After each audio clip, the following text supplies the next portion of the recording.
What is up, everybody? Thank you guys for tuning in. Man, oh man, it feels good to be back and to be with all of you guys. Just going live on all the platforms here, so give me just 1 second. All right, we are good to go. What's up, everybody? So happy Sunday, first and foremost. I got a lot to talk about today. We're going to be we got a long session today, so make sure you get a notebook out, be ready to soak it all up. Today we're going to be talking about 20 plus principles of how I went from zero to $1 billion worth of commercial real estate sales. And, I'm actually going to be launching a book within the next probably month or so. I'm really excited about that. And this entire training is essentially built off of that premise and all the premises and all the principles that I'm putting in the book. So let me know where you guys are tuning in from. I'd love to be able to connect with you guys and let's rock and roll. So let's have some fun. First and foremost, I also just want to say, thank you guys for following the journey. Today is going to be a really special day for me. I got my birthday coming up in the next few weeks, and just a lot of cool things are all coming together. Like just as an example, we're about to have a record-breaking, next 45 days over this entire year to date. We've done more business than we did all of last year already. So it's amazing just to see the continued progress, and I'm blessed to be with you guys. And again, I hope some of this has been hope some of this will be incredibly helpful for you guys. We're going to be diving into 20 some odd principles. How many principles we got here today? We got 22 principles of exactly how I went from zero to $1 billion worth of commercial real estate sales.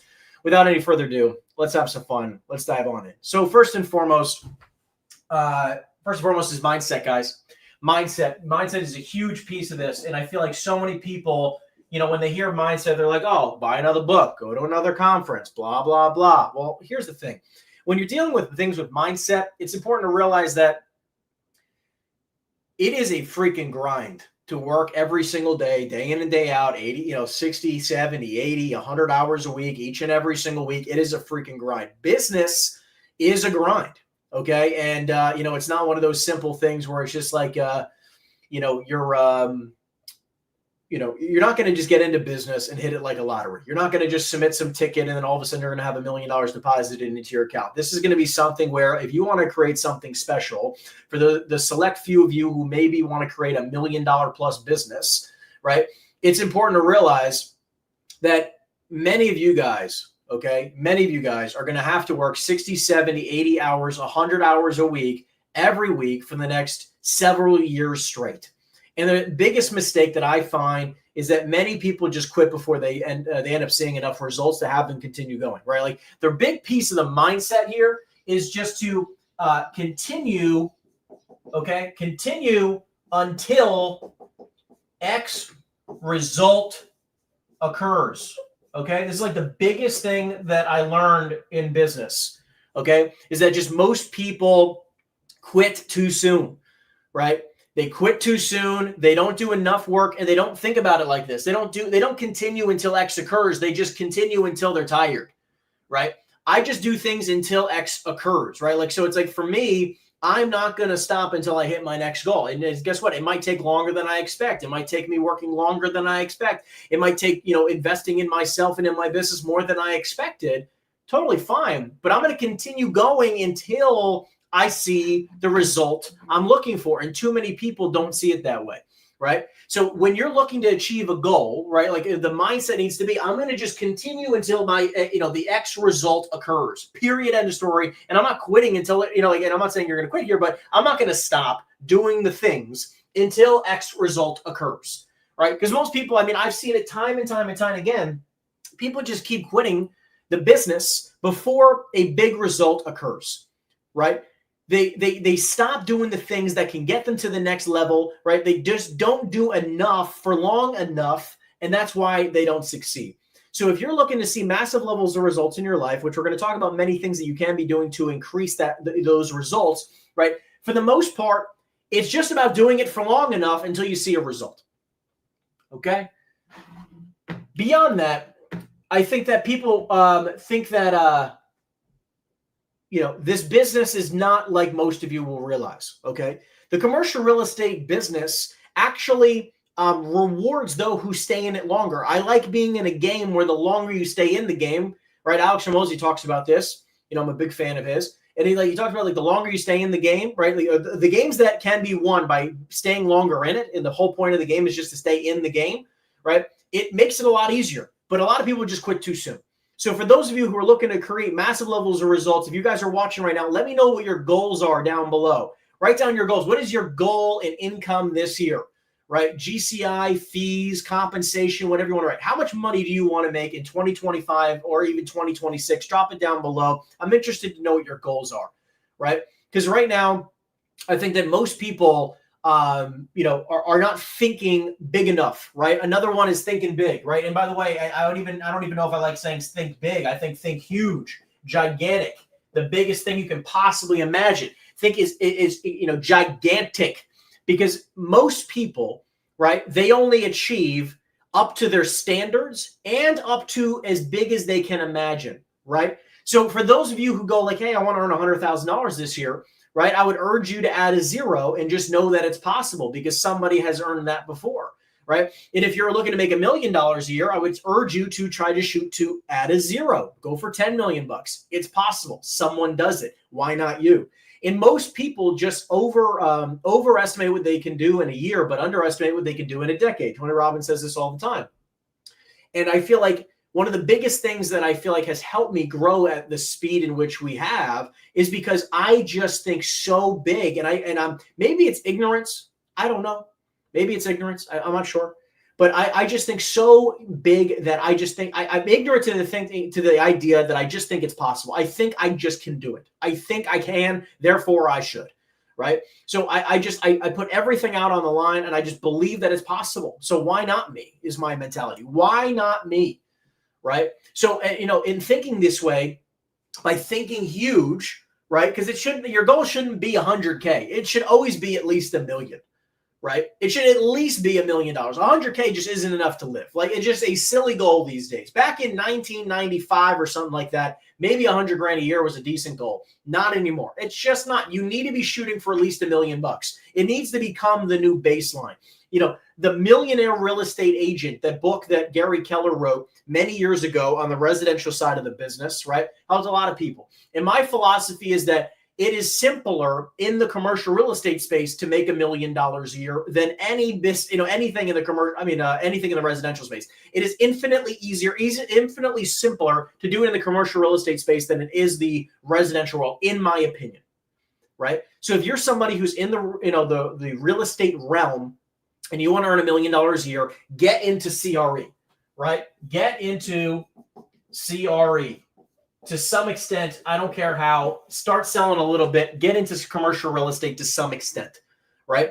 Because the sooner you can get into this business, the faster you're going to start seeing these larger commission checks. We just submitted 4 commission bills because we're all closing next week, okay? 300, it was like 295, 200, 55, and 53.5, right? Guys, it's like, that's in the next 10 days worth of closings. I mean, imagine if you were making that every week, you were just collecting $600,000 in commission checks. How would your life change, right? And I feel like, most people don't think that that's even humanly possible, but we're doing it all the time. And we obviously have built a wonderful team, but it's crazy to see what, just the shifts in mindset, the shift in just believing that it's possible, right? I believe it's possible. My next goal is to do 100. I want to do, instead of because I've been thinking for a while that our number was 12 million. Okay. I wanted to do 1 million net in my pocket per month, 1 million a month net. Okay. Now that has been my goal and I have not hit this yet. I'm on my way.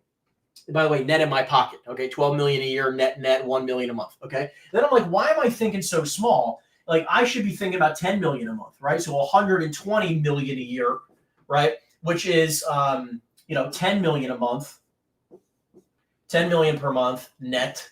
Okay. And then I did the numbers and I'm like, I got to hit 4 billion a year in production, which is, call it 350 million. I know it's a little bit higher. I'm overestimating here, but 350 million, right, a month in closed transactions puts 10 million bucks net in my pocket.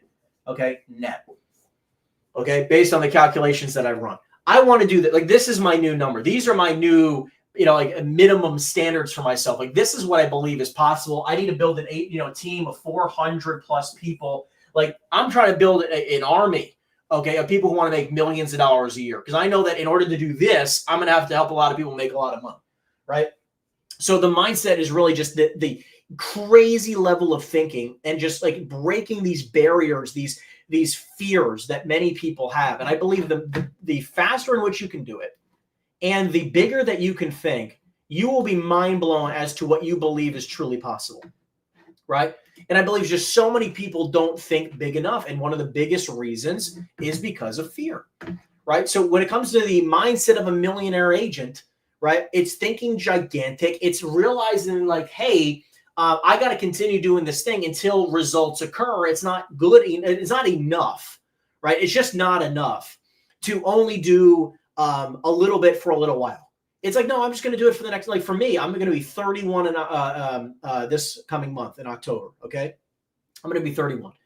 And I've realized that I'm just going to do this until I'm, for the next 50 years, next 5 decades. I'm just committed enough, or maybe look, if it happens sooner, wonderful, but I'm going to be a billionaire, right? I will be a billionaire. And I think that, it's just a matter of time at this point, because if I just continue to grow the team, and I just continue to save and then invest my money correctly in commercial real estate, and I do that for long enough, it will probably happen. Maybe it'll take me till I'm 80.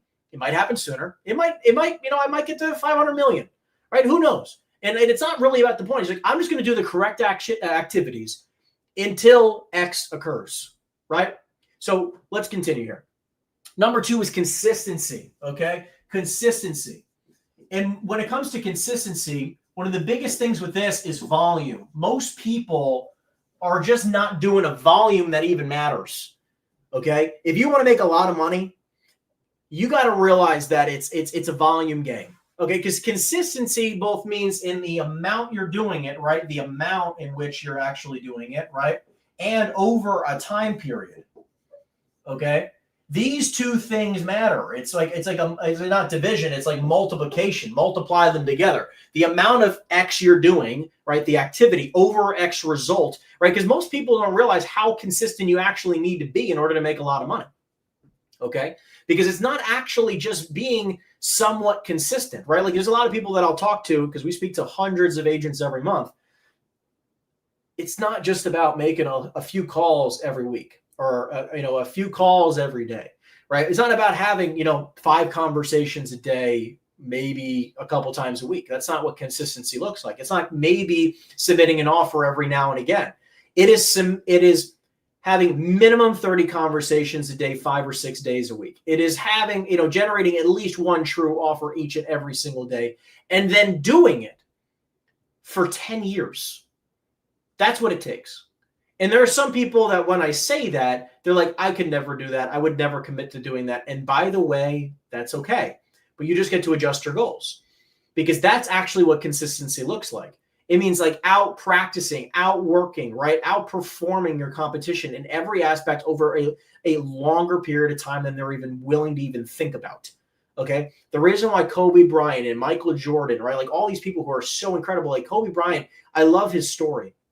Right, which you read about it in Tim Grover's books, right? Where like this guy would show up before everyone else and then stay later than everybody else every single day for his entire career. It's like no wonder he was one of the greatest of all time. Of course he was, because he did more he put in more work, energy, and effort than anybody else. That's why he was where he was.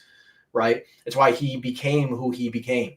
And most people here aren't even willing to make prospecting calls 4 days a week. Like, what are you kidding me? You want to make $1 million a year, and you think you could do it working part-time? What are you, out of your mind? It just doesn't occur, right? So consistency is what creates the actual cash flow, and top performers are the people who actually create that level of result.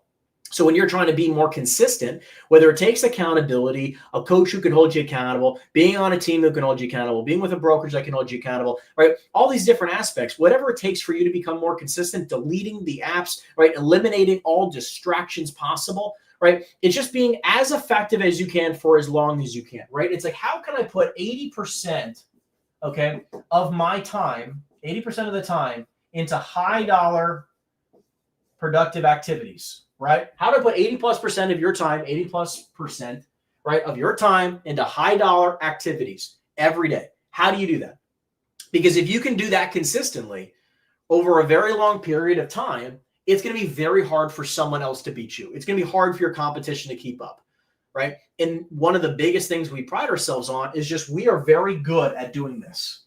We don't need to be super smart, but we are really good at being consistent and more consistent than our competitors and being in, all the things that make us the highest dollar per hour, right? We're really good at doing that for long periods of time, every day, consistently.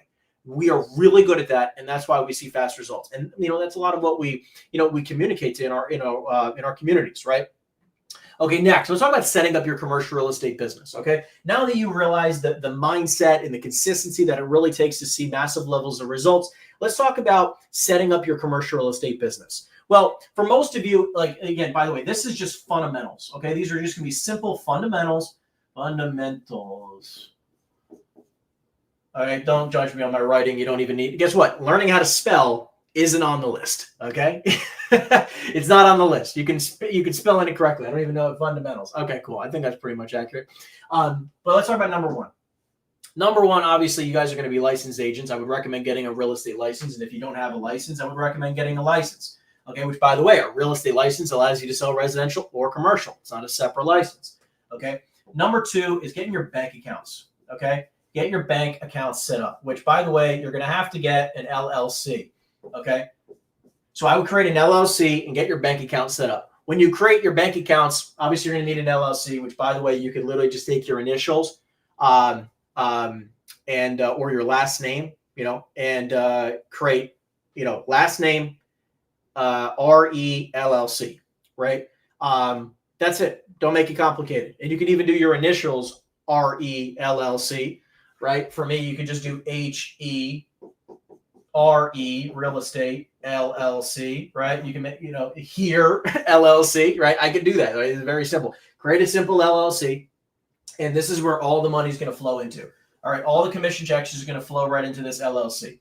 Okay, you're going to create you're going to create some bank accounts. Now, by the way, you're going to want to create a checking account.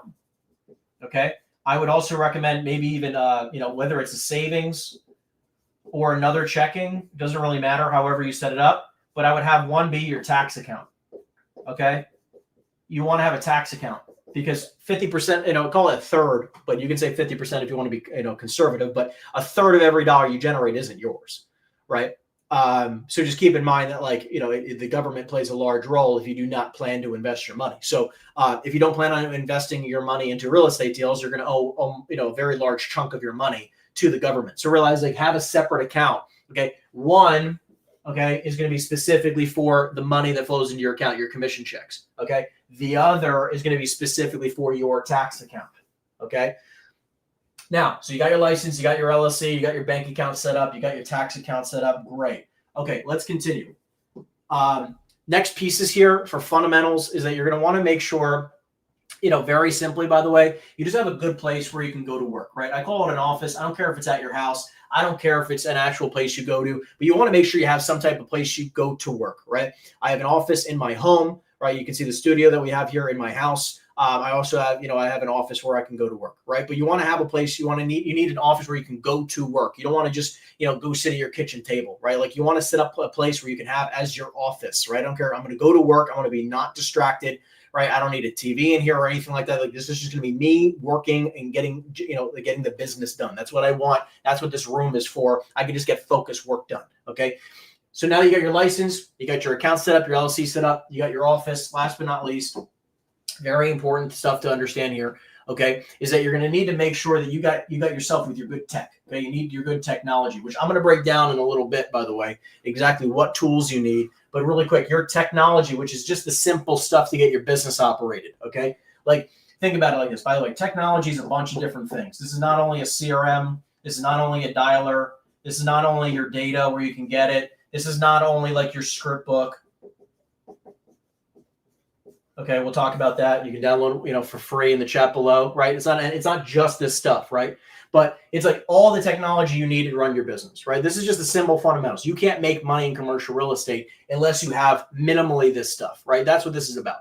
Do I minimally have the things that are going to help make me money? Which I want to talk about exactly which CRM, what dialer to get, where to get your data. Script book, again, you can download for free in the chat box down below. But which, by the way, Scriptbook 2.0 is coming out very soon, which I'm excited to put out.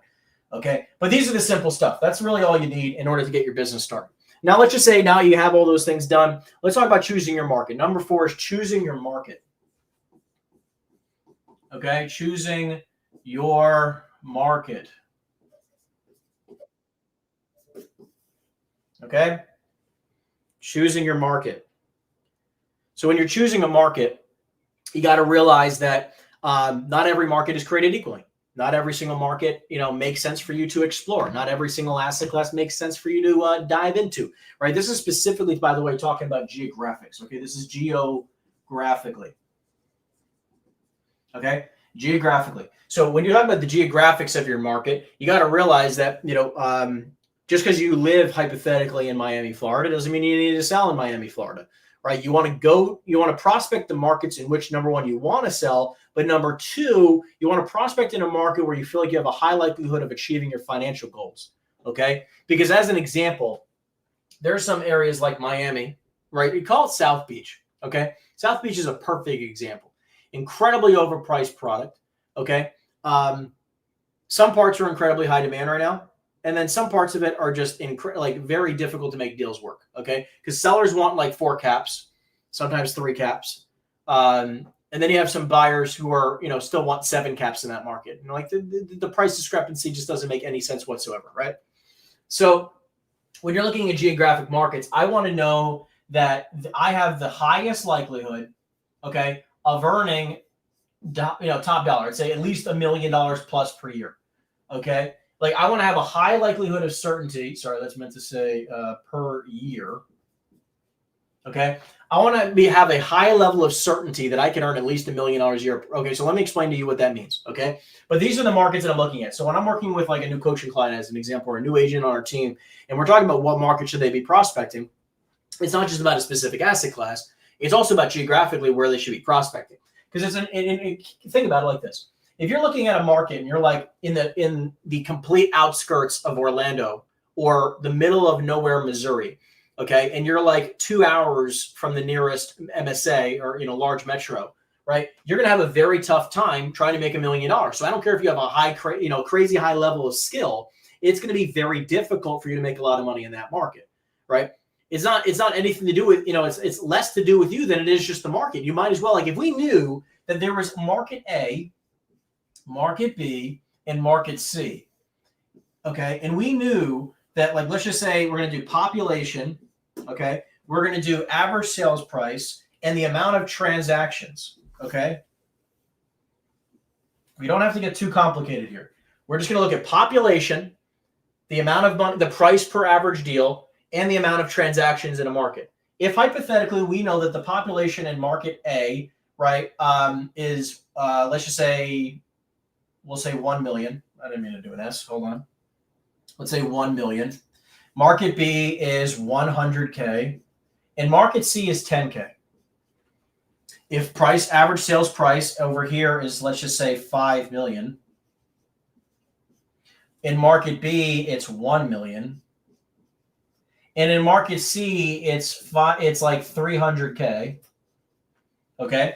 And then transaction volume over here in market A is, let's just say, how many transactions per year? Let's just say 5,000. Let's say market B is 1,000 and market C is 100. What market would you choose? What market would you choose? Put A, B, or C in the chat. Where would you choose? Right? Okay. Yeah, I'm seeing a bunch of A's. Yeah. I agree. Market A. Why? Well, it has the highest likelihood of us making a lot of money. And it doesn't seem like we don't need to be super competent because there's just the most business flowing in this market. So I just want to be able to figure out where is a market A in your area, as an example, or where I have an agent, coming on board, right? And I just look at, we look at their state, right? And we say, where is market A? If we want to target a market that's like market A, and we just because listen, we have a choice. We don't have to, just because we live somewhere, doesn't mean we have to sell real estate in our backyard. We can sell real estate all over the state.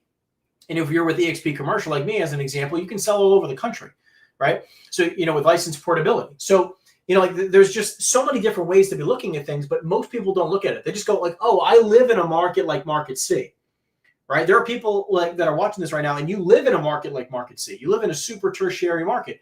It doesn't mean you need to sell there, because I want you to think about this. Imagine if in each market you were able to capture, let's say, 1% market share.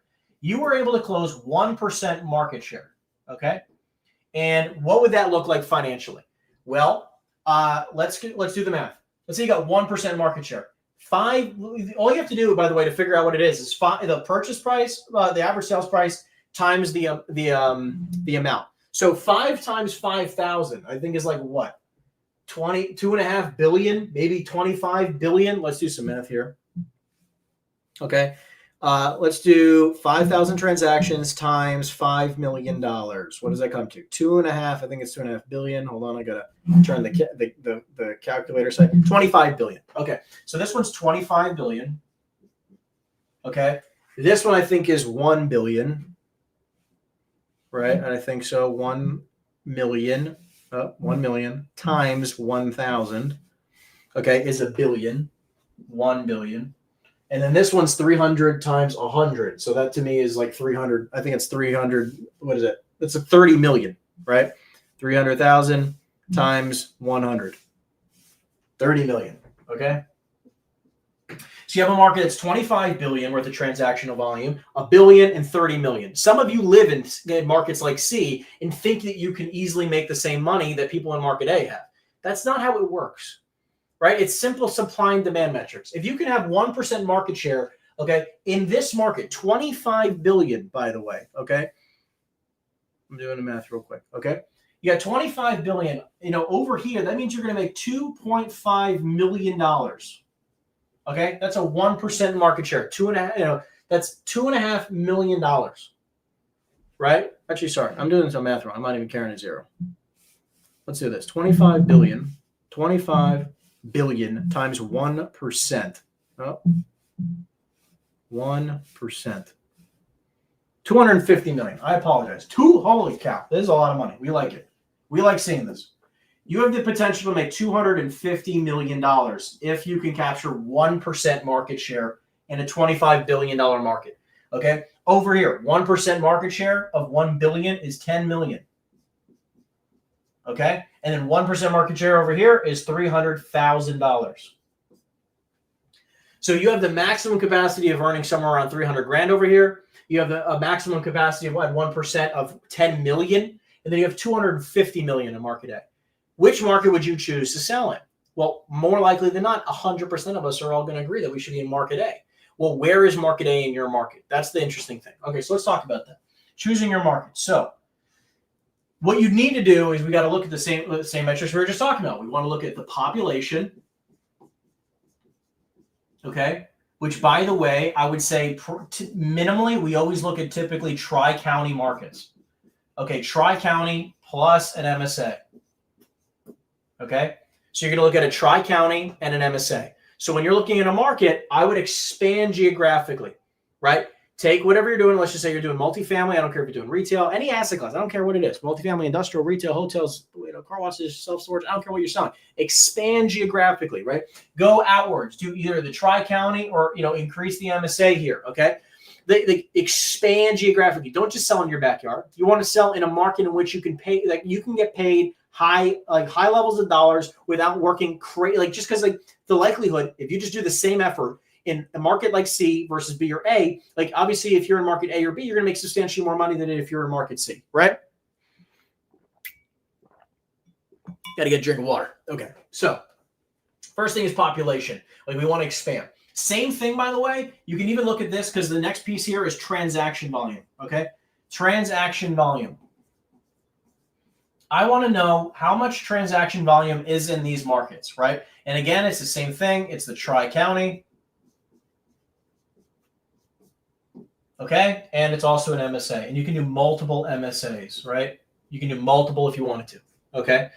You want to expand geographically, and you want to find where the highest likelihood of you making money is. And then last but not least, again, I want to be looking at a market in which I have high dollar average sales prices, right? Average sales price. High average sales price. And I want an average sales price because like right now we're about $3.8 to $4 million in that range for an average sales price right now. Okay, for this year, right? So it gives us the high likelihood of earning lots of money, right? Now, obviously, we do some deals that are around $1 million. And we do some deals like this week we're closing a deal at over $10 million, right? But again, we're typically ranging between $1 million and $20 million. That's our bread and butter, and that's where a lot of we've done the math, we've run the calculations of where that all makes sense, right? And based on all of this information, we figured out like what markets to be targeting our energy and effort in. Okay, but these three things is really important to pay attention to. Where is all the money being spent? Where is all the money being made? Right now, what's important though is also to understand that I would even tell you start with Tri-County. Oh, hold on. Okay, start with Tri-County. Then you can add in some MSAs, and then you can go statewide. Okay, 1, 2, 3. But I would tell you to try to get to statewide as soon as possible. Because just because you're going to drive maybe 4 hours doesn't mean you can't make money in that market. So when you're trying to make more money in the commercial real estate business, it's important to realize like, hey, it might just be 2 hours away, and you might just need to drive. I don't know about you guys, but would you get in a car and drive 2 or 3 hours away to go make $200,000 on a deal? I'm pretty sure you would, right? That makes sense, right? When we go into a new market, I like to look statewide. Now, obviously, where we prospect throughout the state is important, right? Like I'm not going to prospect every county because some counties are going to be really a complete waste of time. In some counties, there's going to be a lot of money, but I like to expand statewide, right? So we have a highest likelihood of making lots of money, right? We want to go into a market or the markets where we can make $100 million over a 20-year period of time. Okay, like we look again, we think massive, and we only go into markets where all the money is at. Okay. Next, do number 5, asset classes explained. Okay, number 5. So this is like choosing the right asset class. What's going on here?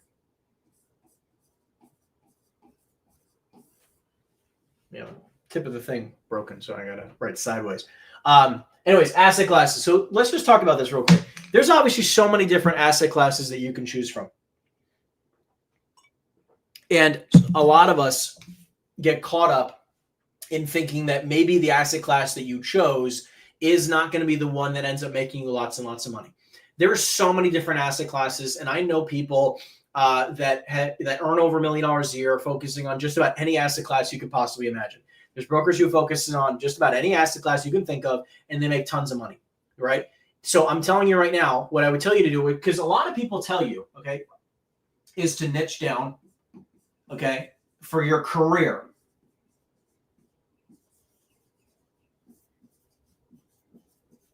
Okay.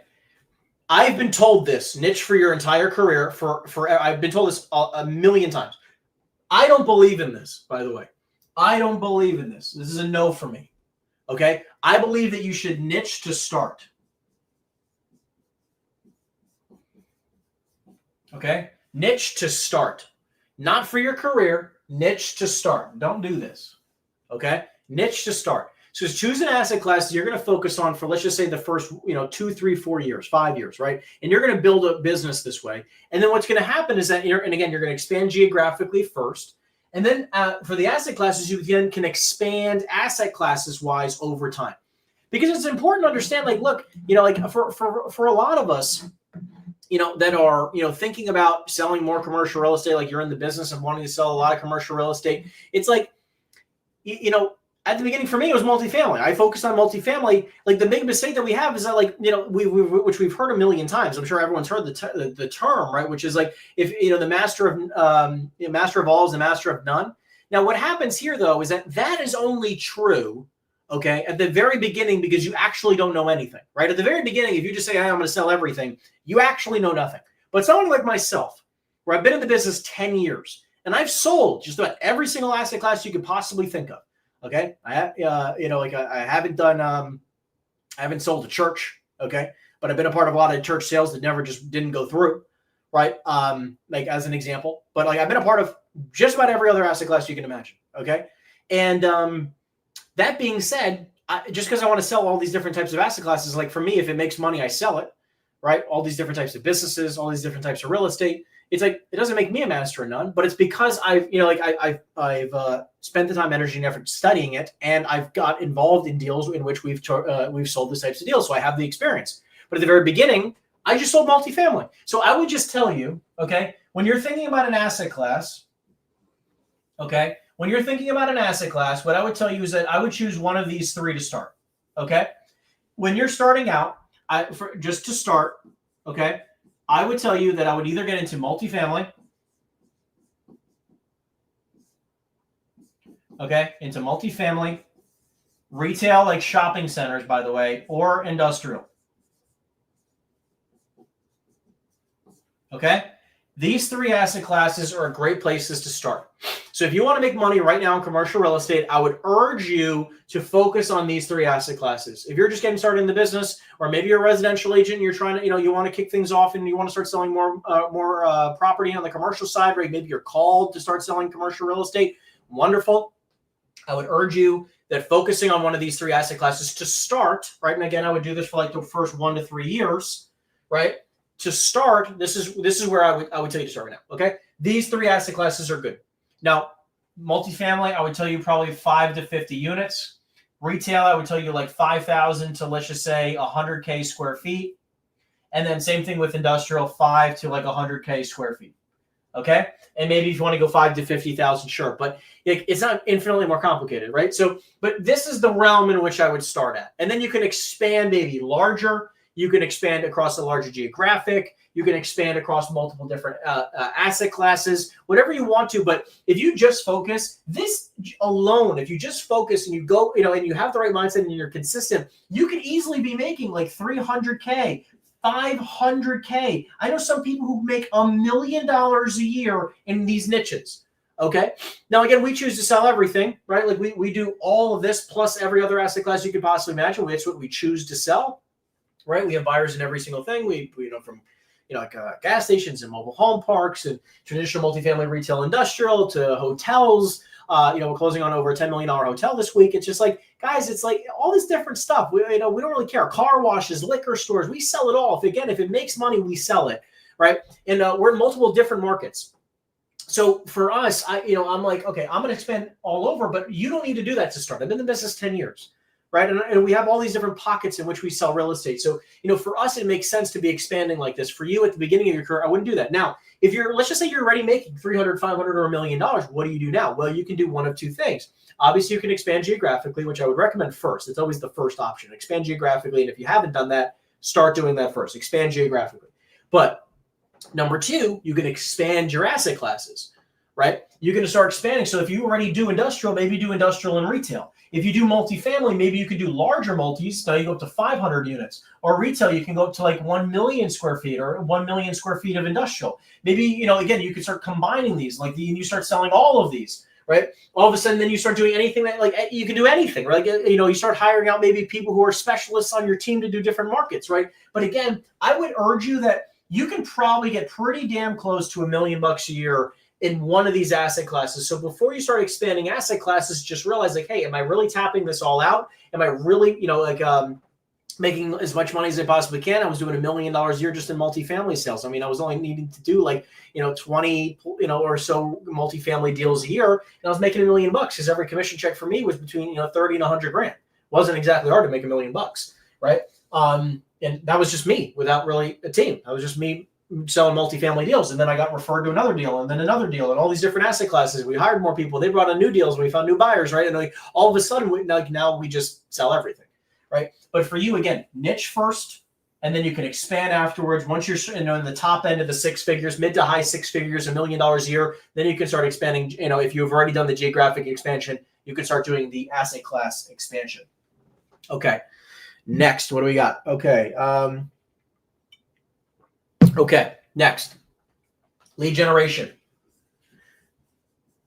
Okay, now with lead gen, let's go back to consistency for 2 seconds, okay, when it comes to lead gen. When I say lead generation, I'm saying you need to be doing it at such an unreasonable level. It would be impossible. It would be so unlikely for you not to get a result, right? Because when it comes to lead gen, our biggest thing, again, these are key metrics, okay? Key metrics. Now this is, I'll even say daily key metrics, okay? 2 seller leads a day. Okay, 2 seller leads but daily, 2 seller leads every day. Okay, 1 buyer lead. And this is and not just in, not like you can't do just one of them. Okay, and 30 convos a day. Okay, now I'm gonna add one more in, but this is not for this, but true offer. Okay, one true offer.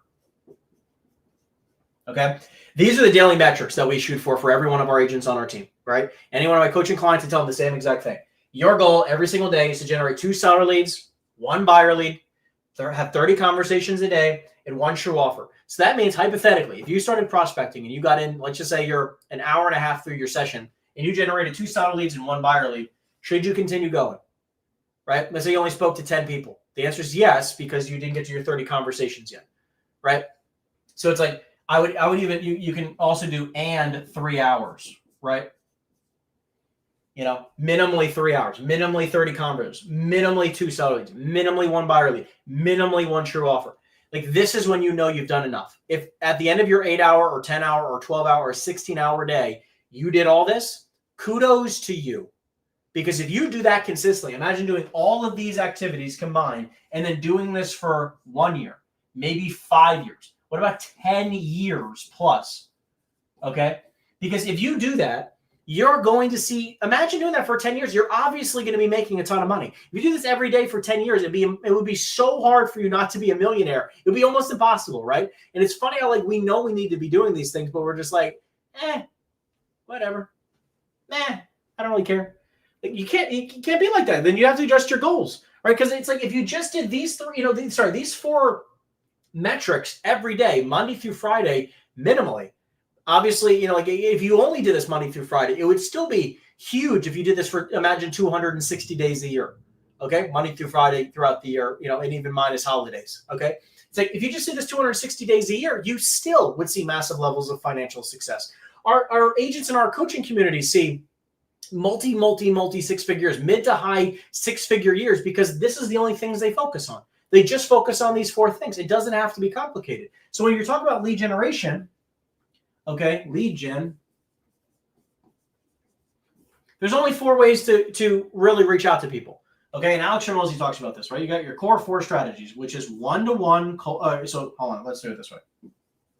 Okay, you have your cold outreach, and you can either do that one-to-one or one-to-many.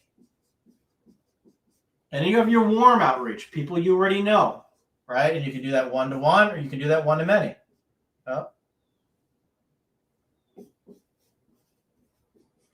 Okay, so when you're doing lead generation, cold one-to-one, this is like cold calling.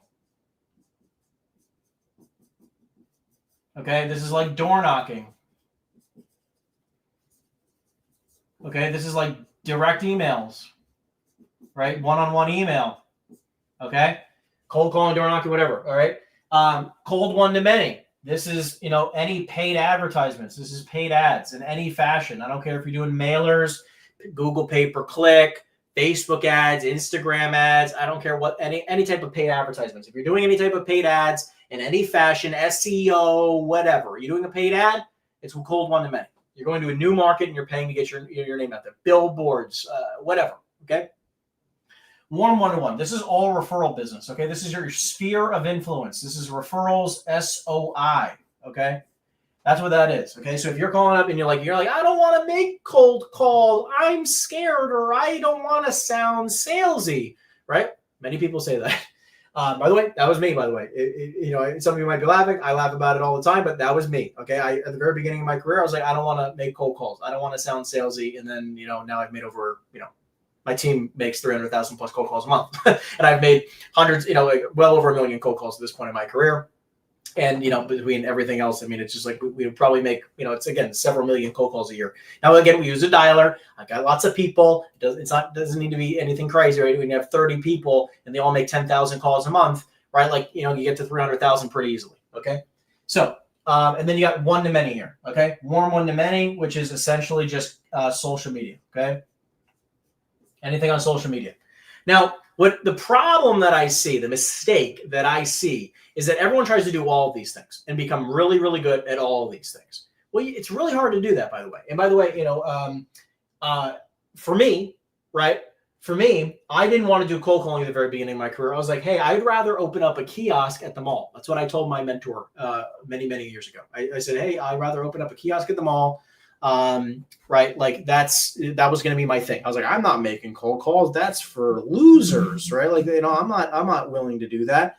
And guess what? Obviously I didn't open up a kiosk at the mall. It was a little bit expensive and I didn't have any money. And my mentor at the time didn't have the money to invest in it either. So she got me to start making cold calls. And literally within like 90 days of making cold calls, I ended up having a sale and I made like 30 grand over. It was 2 transactions, a buy and a sell at that time. I made like 30 grand. And this is 10 years ago, but it changed everything for me. I was like, wow, it's really not that complicated. I pick up the phone, I call, and I get leads. And then those leads tip, a percentage of them want to do something and you make money, right? It doesn't have to be complicated. So if I was going to go back to my earlier years and, what I would recommend is like, hey, focus first here on the one-to-one. Okay. Focus on one-to-one until you're making, 2, 3, 4, 5, 6, 800 grand a year, $1 million a year, right? Because once you can easily, if you just focus on one-to-one, I don't care which one it is, by the way, like I obviously focus on a cold one-to-one. However, like obviously today, I get a lot of referrals, right? So I spend, probably 2 hours a week, maybe an hour a week working on my sphere of influence, asking for referrals. And I probably spend, let's say roughly 3 hours a day prospecting for new business. Obviously my team, we do a lot of paid ads now. We do a lot of paid, like a lot of cold one-to-many type of things, which I'll talk about, text blasting, email blasting, that kind of stuff. Right. And then you have, ringless voicemails. And then over here you have, social media, which obviously, you guys are watching this on social media right now. We do a lot of social media. I like social media, big fan of it. Now, again, I built up processes for all these things, right? Like, again, I have people that I've referred this kind of stuff out to. I've referred this out. Like, I'm not really managing that kind of stuff. I just pay for it. And obviously, like now, like with content, I record it. My team handles the rest of it, right? Now, obviously, this kind of stuff, I enjoy this, right? I enjoy coming on here and doing these trainings. But like for you, and you're creating content, I'm just going to be blunt. Like most people are just like, oh yeah, like I'm going to create content. And then you look at their page and it's like garbage. Their videos get 5 views or 100 views, and it's just mostly other real estate agents. It's just like, why on planet Earth are you even spending time making this content? It's not helping you in any way, right? So it's like, I would tell you to focus on either the one-to-one warm, one-to-one cold, but you got to treat it like a business. I don't care if you're like, hey, like I don't want to make cold calls. Fine. Call your sphere of influence. And if you can't stop calling your sphere of influence, which is like your phone book, right? You go to your contact book and you just keep dialing your phone, whoever, like the next person on your list, and you just keep going down. Phew. 1 second, probably got another one. Phew. Okay. So if you're doing sphere of influence, that's fine. You can just go down to your contact list. But the problem is that most people, when they're doing this, they don't even ask for referrals. They just talk to their buddy John and they're like, hey, how you doing, buddy? What's up? And then they hang up after, connecting with them for a few minutes. And it's like, that's just really stupid, isn't it? Right? Like you just really did nothing. Like there was no benefit of what you just did. You probably you shouldn't have even had the phone call. To me, like if you're going to do this, you treat it like a business, which means every single time you're having a conversation, you don't even count it as a conversation unless you ask for a referral. If you ask for a referral, right, then you should, of course, count it as a conversation and then try to have 30 conversations a day. Good luck, right? And by the way, if you only get to 10, kudos to you still, right? You ask for 10 referrals a day, you'll probably get 1. You're going to crush it. You still want to try to get 2 solid leads every day. You want to try to get 2 referrals every day, right? Like you still got to have the same mindset. It's not means it's any different. It's just you're doing it differently, right? So start here, start in the one-to-ones, and then reinvest in the one-to-manys, right? I would always say typically start with one cold calling. Second can be warm calling. Third, you can start going into social media, and then fourth, you can go into paid ads or and all that kind of stuff because you're going to need a decent budget to really see any type of result. You're spending like $500 a month is not really going to get you anything. Okay. As an example, my buddy who makes over $10 million a year spends several $100,000 a month on paid advertisements. Now that's just his business. Now, but again, in order to make lots of money, you got to spend lots of money. So you just got to be prepared. Okay. Next, where are we at? Follow up. Okay. Let's talk about follow up. By the way, if you guys are enjoying this, make sure you give this a thumbs up and subscribe to the channel as well. Love to be able to support you guys. So again, if you guys are enjoying this content, make sure you give it a thumbs up. Let me know in the comment section below if you guys are enjoying the type of content. And if you want me to do more of this type of content, which I definitely will, okay?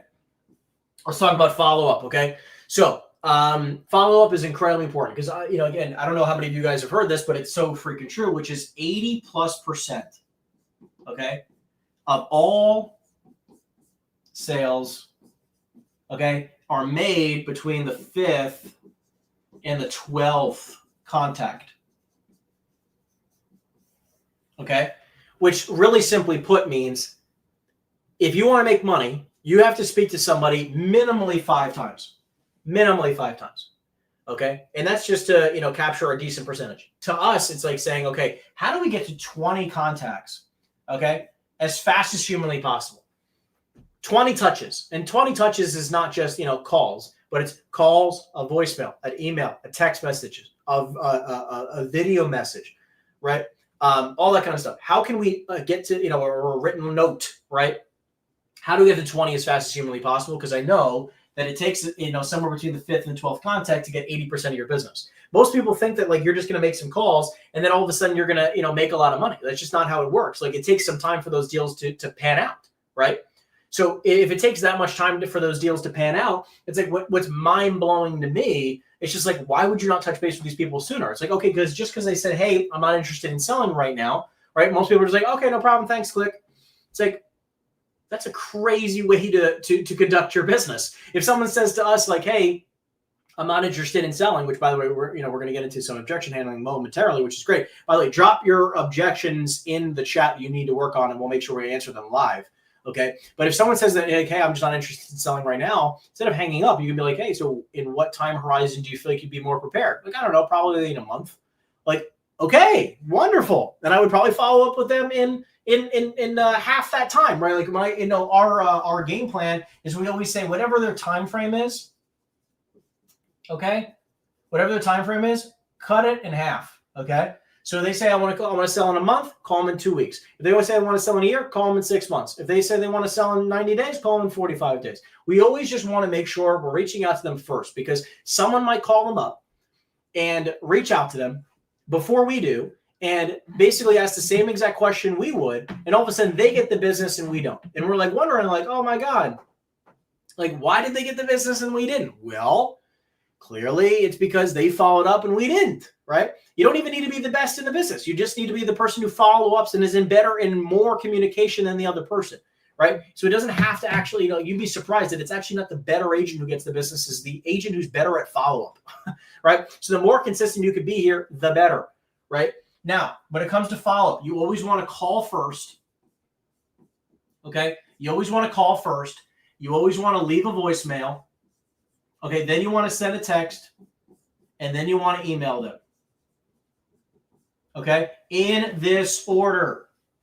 Okay, most people are like, oh, but they like texting. They always text me back. They don't ever answer the phone, right? So I'm going to shoot them a text message like, hey, hope all is well. Just curious if you're still interested in selling. Guys, business gets done over the phone. If you want to make money, you focus on making calls first. You'll always just make the call first. Right? So call first, always make a call, right? Because if you need to follow up with somebody, I will always pick up the phone first and try to get them on the phone. If you can get them on the phone, you have a high likelihood, you're going to have a much higher likelihood of selling them on the ideas, or selling them the idea of selling or moving things forward. Right? You're going to have a much higher likelihood of transacting with this individual versus just getting a text response back. Okay, get them on the phone. Always a priority. This is always the priority. Okay, Gen Z. By the way, if you're Gen Z and you're not, you're obsessed with text messages, like it's just not how things are going to be done. Like you still, it's still old school kind of stuff. You got to get people on the phone. You got to end up, communicating with them. Text messages typically aren't enough. Okay. Maybe the 1% of 1% of deals, maybe you get away with just texting, but it's never really going to happen. Okay. Call first, always leave a voicemail, send a text message, then email. Okay. Now, also when you're dealing with follow-up, you need to have automatic campaigns, auto campaigns.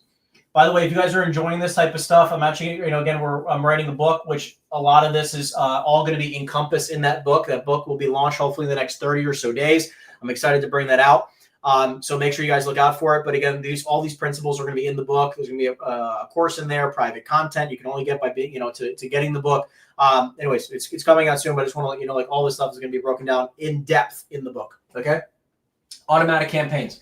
So you need to have a CRM system, which, by the way, I have a CRM that's going to have all my preloaded follow-up campaigns in it. That's going to be launching again within the next 30 days as well. Make sure you look out for it. CRE Sync, it's a go high level custom built software, custom built CRM, has all my campaigns in it. All you need to do is click one button, add them to it, and let it run, right? It has automated text messages, ringless voicemails, emails, all set up for your sellers and for your buyers, okay? You need a CRM system that allows you to do auto text, okay, and auto email, okay? And I would even say auto ringless voicemails, okay? RMs, ringless VMs, okay? If your CRM doesn't allow you to do these things, it's going to be more difficult for you to follow up with their clients, because what we do is that if someone's an active deal, right, they can only go on so many different campaigns. This is just what we do in our business. We have an active campaign, okay, which is like we're regularly in touch with these people because this is an active deal. They don't need to be on a follow campaign, okay? We then have a 90-day, which basically means, I know it sounds weird because we have a 90-day that lasts 12 months. And then we have another one, which is a 12-month, which lasts 10 years. This is a 10-year campaign, and this is a 1 year.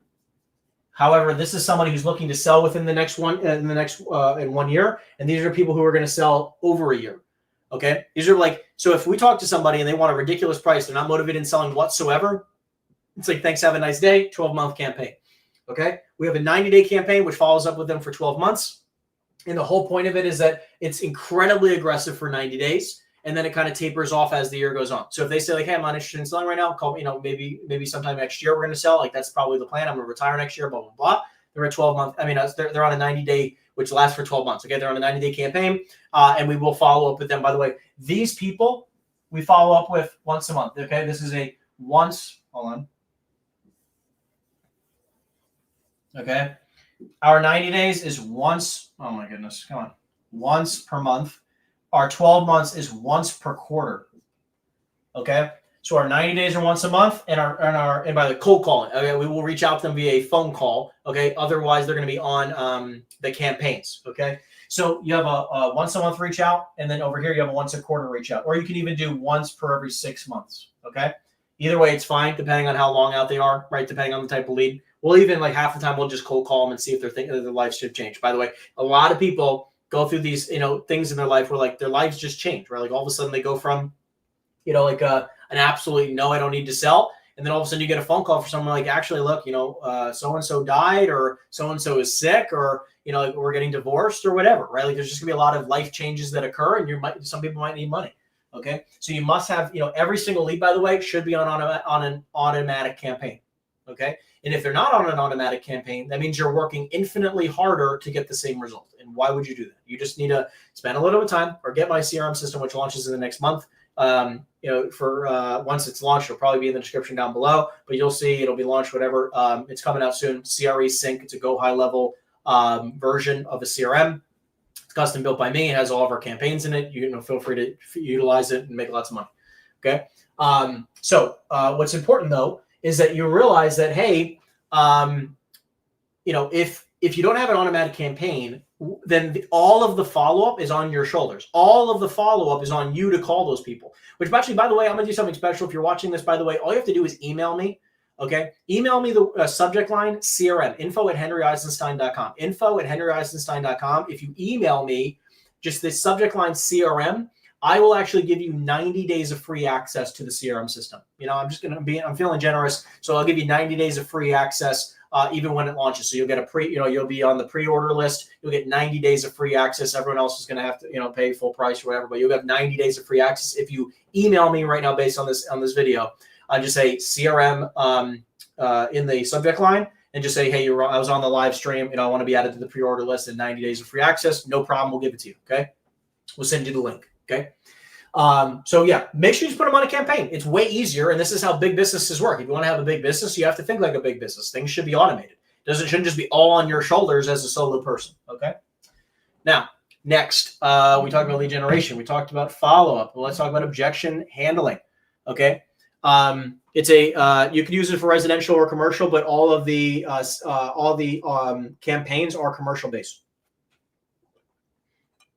All the campaigns are commercial based. Okay. So let's talk about objection handling. Okay. What's important to understand when it comes to objection handling? Objection handling. Okay.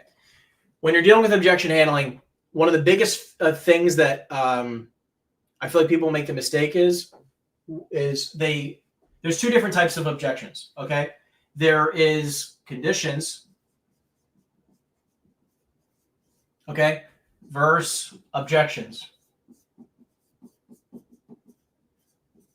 Okay. There's conditions and then there's objections, and they're not the same. Okay. And it's important to realize that. So a lot of people make the mistake of thinking that conditions are objections. And they say something like, hey, I'm retiring next year, and or my wife is sick, or I'm sick. I'm in surgery. And you're like, oh, okay. So just out of curiosity, any other reason besides surgery that's holding you back from selling? I mean, it sounds ridiculous. But I listen to all these agents talk on the phone, and it's like I hear it's all these conditions that people are giving, and it's like, look, I mean, obviously I hear, like every objection you could possibly imagine we've experienced, right? There's only so many of them. Now they're kind of varied in different ways, but like there's really only the same several. There's only a couple of main objections, okay? But conditions, there's tons of them, right? Like which is like I'm going through a divorce. I can't sell the property until the divorce is finalized. I want to sell my property, but I can't sell it till next year because of, for tax purposes. Or I'm sick. My wife is sick. I'm not going to sell until she's doing better. Or I just got out of surgery. Like I need 90 days until whatever. Those are conditions. You're not handling anything. Like the one where someone wants to sell in the new year can be like, listen, look, just out of curiosity, I could get you an offer right now, but the guy closes on January 2nd. Would you even be totally against that? Right. Is that something you'd be totally against? Like that kind of thing is, you could probably get away with it, but for the most part, I would just tell you, like, realize it's most of the time it's just a condition, but you can, kind of handle in some types of ways. But objections are like, hey, what's your commission, right? That's an objection. It doesn't mean it's really just a question that they have, a concerning question, right? A concern, right? Like that's all an objection. It's a concern, right? It's a question, right? It doesn't mean they don't want to do business with you. It's actually a good thing when someone says, okay, well, just out of curiosity, what's your commission? I literally was speaking to a guy today, and he asked me that. I was like, 6%, but our intention is to try to get you the highest price possible. It is like, other than commission, is there any other reason why I wouldn't sign an agreement today? No, just really the commission. Okay, great. Well, are you opposed to getting, paying me 6% if you can net the number that you want to net? No, not opposed at all. Okay, great. Sign here. That was it. You signed the agreement. It was not that difficult, right? So it's just like, people create these weird scenarios in their head as to why they can't do more business. Okay. So it's just a concern. Commission example. Exactly. Right. Or you can say like, okay, well, my brother's an agent. Okay. Well, just because your brother's an agent, is that a reason why you wouldn't consider even a second opinion? Right. Does that mean that you would never consider a second opinion? Right. Would you be totally against hearing a second opinion? Right. If they say they have, a family member who's in the business, you say, okay, let's say someone says, I'm not interested in listing the property for sale. It's like, okay, well, look, just out of curiosity, it sounds like you've had some poor experiences in the past. Like, yeah, I had this agent where, we listed it, they locked me up for a year, and they didn't give me any offers, and or they gave me one offer, and then the offer ended up falling apart, but I still had to pay my attorney fee, and I just have a really bad taste in my mouth. Like, oh my God, that sounds terrible, right? I would feel the same way if I were you. I was like, I'm just curious though, like, what if hypothetically you had a listing agreement that was not, had a 90-day cancellation or cancel at any time. It had the ability of like, hey, like we'll make sure that any contract that we, or any deal that we go into contract in, like they have to, if they killed the deal anytime after, let's say X period of time, they have to pay your attorney fees. Right. Like, was that something you'd be totally against? Like, no, actually, I guess I'd be more open to that. Okay, great. Like we move forward. Right. You just need to figure out like, hey, like what is actually the real objection here? Like if they say like, okay, well, it's just not the right time. It's like, okay, like, listen, it's not the right time. Call me later. Okay, right. I'm just curious though. I'm sure you get calls like this all the time. I know right now might not be the right time, but I'm just curious if you got an offer that was agreeable, would you accept it right now? Right? Would you be totally against accepting an offer at an agreeable price? Well, no. It's like, okay, well, listen, so it's really not really the time. It just sounds like you haven't gotten the right offer yet, right? No, I mean, I want X price, or I don't need to sell it. Like, okay, well, that's a different thing. It's not about time. It's really just saying, I need to have X price. What's X price? And then they go into it and you figure out like, okay, well, how'd you come up with X price? Well, we owe X amount of money on it. I can't sell it unless I, can pay off my debt. Makes sense to me. Would you be totally against seller financing? No, I guess I'd be open to it. Or open to, is the loan assumable? Yeah, it's assumable. Okay, great. Well, then you can, maybe we can get the loan assumed and maybe you could seller finance the balance and this way you don't have to worry about it. Okay, I mean, maybe we consider that. Like the whole point here is just we want to move the ball forward in any which way possible. So anytime someone has an objection, you just want to know, it's like, hey, is this just a concern or a question, or is this a condition, an immovable object, right? And you have to figure out the differences, okay? Trying to see if there's any other questions here. Cool. Looks like we are good. Let's roll. Okay. Let's go on to the next one. What's next? Next one is pitching deals.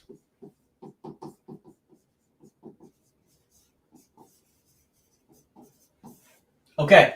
Pitching deals. What's important to understand about pitching deals is that, most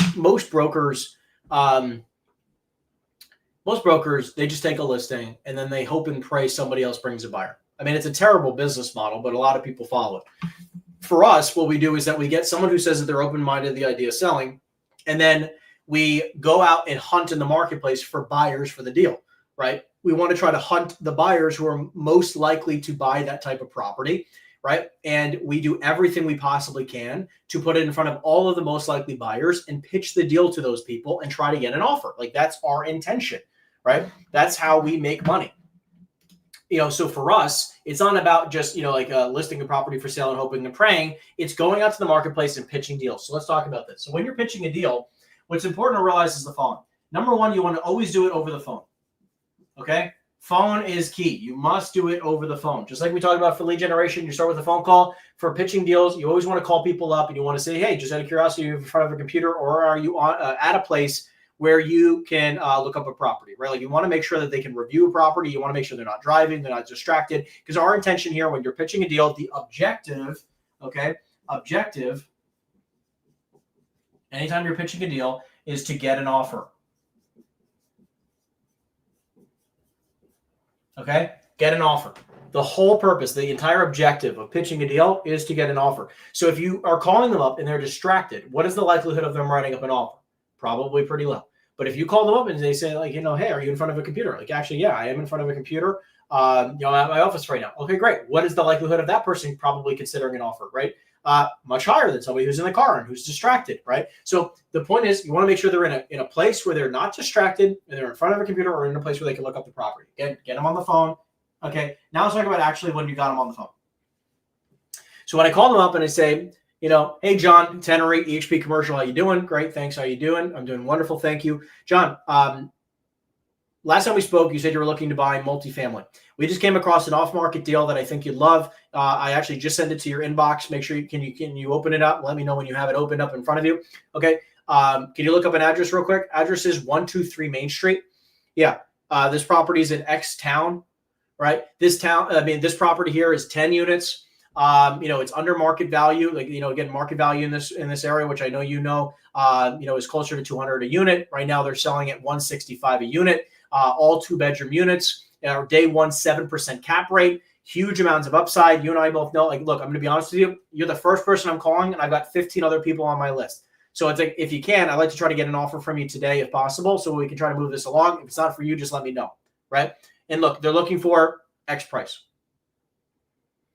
And then I'm going to shut up and I'm going to let them think and let them talk and we're going to communicate. We're going to go back and forth. We're going to try to get an offer here. Now, when I get an offer from these people, okay, when I get an offer from them, what's going to happen is, I'm going to get feedback from them. Okay. What we're going to get is an objection is the objective is to get an offer, but I'm going to get real-time feedback. Okay.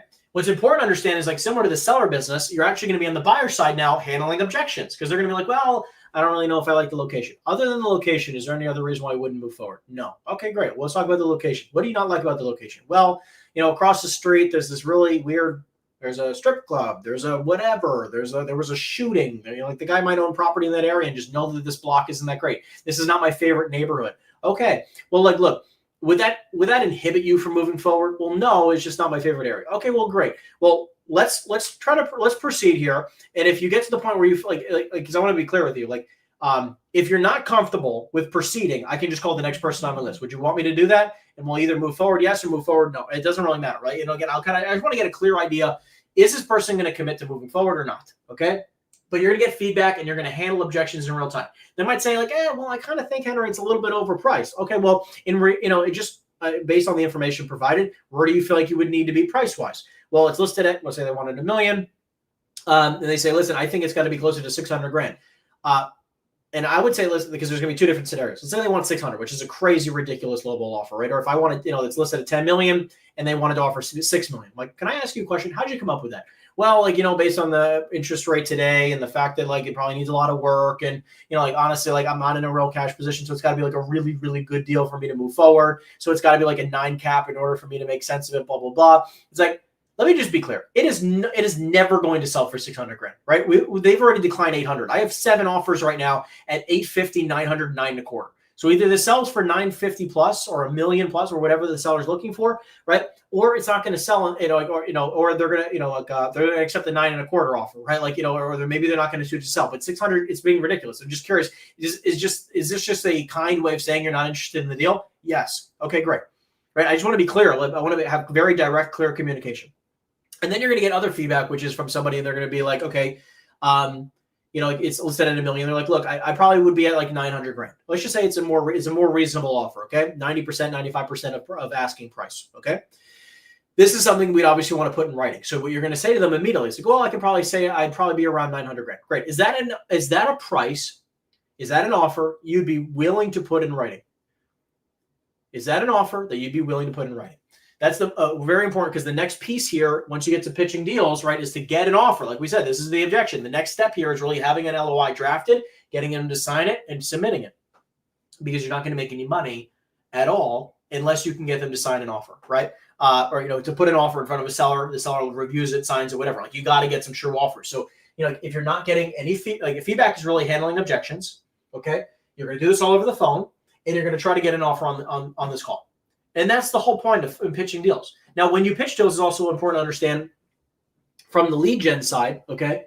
When you're lead generating, which I didn't say, but just to go back real quick, okay? Just on the lead gen side, the whole objective, by the way, the objective of lead generation, okay, is to get enough information to sell the property. Okay. If you don't get enough information to sell the deal, you're going to have a very tough time, a very hard time selling the property. Okay. And most people don't understand that.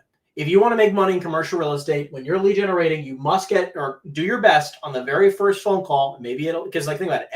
If you don't get enough information on the very first phone call to sell the property, what's going to happen? You're obviously going to have to get back on the phone with this person again. Okay. You're going to have to get on the phone with them again. So ideally, the goal is to get all that information, or as much of that information, on the very first phone call. Okay? Because the goal here is that once you've generated the lead, you can go straight to pitching the deal out, right? Like, you generated the lead. We're going to talk about some other things as well, but you want to start, again, before we start bringing other things up, you can start pitching the deal. Right? Pitching the deal and getting offers from your buyers. Like we just said, offers from buyers.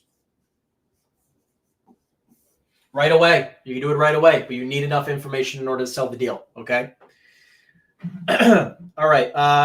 Let's just real quick. When you're pitching deals, before we wrap up this section, when you're pitching a deal, keep in mind that every buyer is going to want a lot of the fundamental information about a property.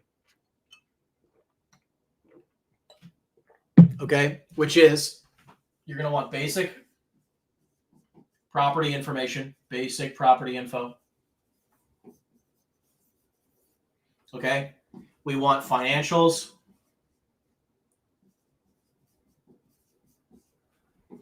When you have basic property information, financials, and price. Obviously, financials is going to be things like a rent roll, right? P&L, maybe leases. Okay, basic property information. We're talking about things like square foot. What the hell's going on here? Okay, square foot, unit breakdown. Okay, vacancy.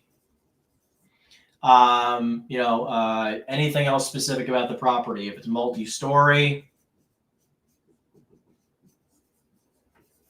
right? All these different things. Basic property information, guys. Like what's going on with the property? Recent renovations, right? All this different type of stuff. We just want to know what is actually going on with the property. Very important to understand, okay? Because if you don't have recent property information, recent renovations and all the decent property information, what are you going to think when you're pitching the deal? What do you think the buyer's going to say to you? Well, they're going to ask you probably for all the information I just provided, right? They're going to ask you for all those details. So like you might as well just get it ahead of time. So if you can get it ahead of time, you're going to have less questions and less objections on the phone call. It's just infinitely easier to get offers when you have all the information, right? Now, next, we're going to talk about buyers, right? And building a buyer's list. Okay, well, there's also two different things. There's a VIP buyer's list, and then there's just a buyer's list. Okay? There's two different types of buyer's list. One is a VIP. The other one is a regular buyer's list. Okay, there is a difference, very big difference. Okay, and I'm going to break that down. So keep in mind when you're dealing with buyers, okay, because buyers are a huge aspect of your business. And honestly, and we'll talk about this, later on. But like your entire business, half of it's spent with sellers and half of it's with buyers. Like this is your day, and half of it's seller business, right? Generating seller leads, right? Trying to get as many seller leads as you possibly can, right? And then you have the buyer side, which is, generating buyer leads, pitching deals, and generating offers, right? Pitching deals, generating buyer leads, right? That's the whole day, right? So when it comes to this side of the business, a lot of the people, right, they underestimate what it actually takes in order to not only build the list, but actually to get deals sold. Right? Because obviously for me, it's like, okay, well, you're going to need to have a buyer's list so you have people to pitch deals to, right? So it's nice because it's like I have, the book isn't finalized, but I'm going to switch these two chapters because that makes sense to me, right? So it's like, it's a lot of reasons why I'm like doing this training. I want to feel the flow and see how it goes, and like I want to get some feedback, see what people like, what I should add, what should I take out of the book. So there's two different versions here, okay? The VIP list. Let's talk about it. These are people who currently buy 2+ properties per year. Okay. They buy 2+ properties a year. They own 2+ properties. Okay. And they have bought, right? I don't care if they just said that. I don't care if they say they buy 2 properties a year. They've also bought, 2+ properties. Okay, in the last 12 to 24 months. Okay, these are people that we're looking for. Let's be greedy for a second. If you had all of these individuals, right? You had all these different buyers to choose from. What kind of buyers would you want? Let's just be greedy for a second, right? Like think about the kind of buyers you would want. If we're going to be really greedy for a second, well, I would want people who buy multiple properties a year, who own multiple properties, and who have bought multiple properties in the last few years, right? To show that they have done it in the past. Not only that they're saying they're going to do it, they've done it in the past, right? Well, all you have to simply do is have a list of these individuals, right? I'd recommend, 5, 10, 20 of these people on a list specifically. They call your VIP buyers list, okay? These VIPs are going to be people that you should be in communication with on a very regular basis, right? These are going to be the people who are going to drive a majority of your business. Right? Because then basically when you're wondering like, oh, who should I be calling? Who should I be reaching out to try to sell these deals? Right? Who should I be, I need another offer today. Who do I call? Well, that list, right? Like, so when you're thinking about who to call first or now that you generated a lead, or you're wondering who you should even be prospect, who you should even prospect for, right? Like, oh, well, what kind of lead should I call? Who should I prospect for? All that kind of stuff. Like, guess what? You should be calling for these individuals, right? You should be calling for these people, right? These are the people that are going to generate the, probably the most closings for you each and every single year, right? Sellers may come and go, but buyers could be with you for your entire career, right? So we want to build a really strong VIP buyers list. Now, any person who's interested in buying a deal, okay? They've expressed interest to you in buying a deal. They've said that they're interested in buying a deal. Maybe they own a property. Everyone else who isn't like a super vetted, high quality buyer, vetted by you, they just go on your regular buyers list, okay? They're just not a VIP. Totally fine. But how you market to these people are very different, okay? Very different. Let's talk about that. Okay? You got your buyers list. And we're going to show you when you're speaking to your VIPs versus your regular buyers list. Okay? When you're speaking to your VIPs versus your regular buyers list, and how you communicate with them is very different. Every time you're working with a VIP, you're going to call them always. Call first. You're always going to call them, and you're going to, you're speaking to them directly. This is a lot of one-on-one type of communication. Okay? On your regular buyers list, this is blasting. Okay? You're always going to blast, and this is one to many, and you want inbound calls, inbound responses. Okay? So when you're reaching out to your VIPs, you're always going to do it one-on-one. You call them up directly. You're going to have a one-on-one conversation with them. When you're reaching out to anybody on your buyers list, okay, your regular buyers list, you're going to do all email or text blasting, or within the community you have your buyers in. Okay? You do one to many, so you're going to blast all the information, and then you're going to try to respond to the inbound leads that come in. Okay, you're going to respond to the inbound leads that come in. Okay, and then you're going to respond to those people, and then try to get them right. You take the inbound and try to get them on a one-on-one call. But this way, you're only speaking to people who are most interested.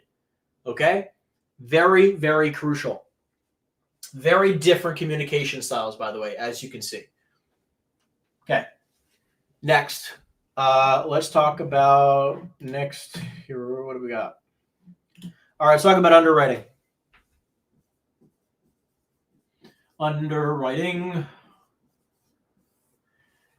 So many brokers don't know how to underwrite. I'm just going to be honest with you. Like, it's honestly sad. Like, just like a lot of people do not understand how to evaluate deals. They have no conceptual understanding of how to make money in the commercial real estate. Like, they don't understand how the deal makes money, right? They just think about cap rates.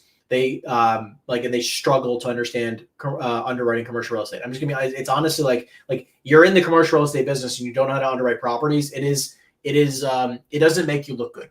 Okay, so when people are talking about like evaluations, what do you think my property's worth, and you're kind of just like you have no conceptual understanding of how to even come up with the value. That's not a good thing.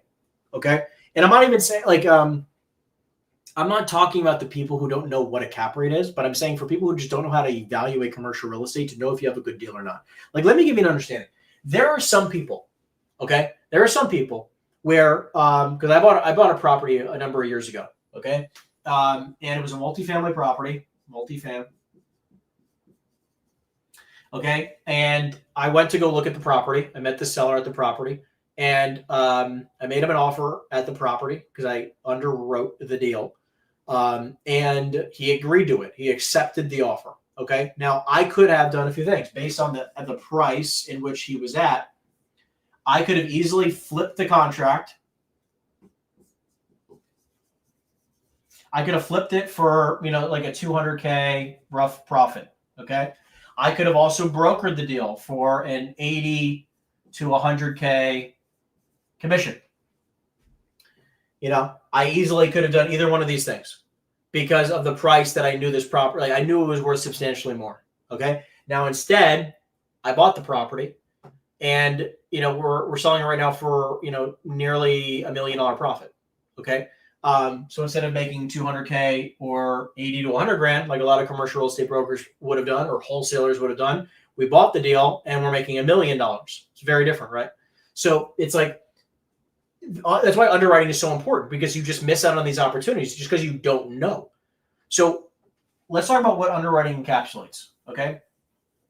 How do we quickly underwrite properties? Well, it's also important because I believe there's 3 different values in commercial real estate. There's 3 different values that you need to understand. There's a starter value, there's a current value, and a pro forma. Okay? There are 3 values in commercial real estate. Now, the first one you're going to work on is this one. I must know this first. I must know my current value. What is the property currently worth? The second thing I'm going to then figure out is what could it be worth in the future? And then based off of these 2 numbers, okay, you got a number here. You have a number here. Okay? You got a value here, value here. And then based off of these, I then can come up with this number. This is third. Okay? But you must come up with all of these numbers. This is how we run our business.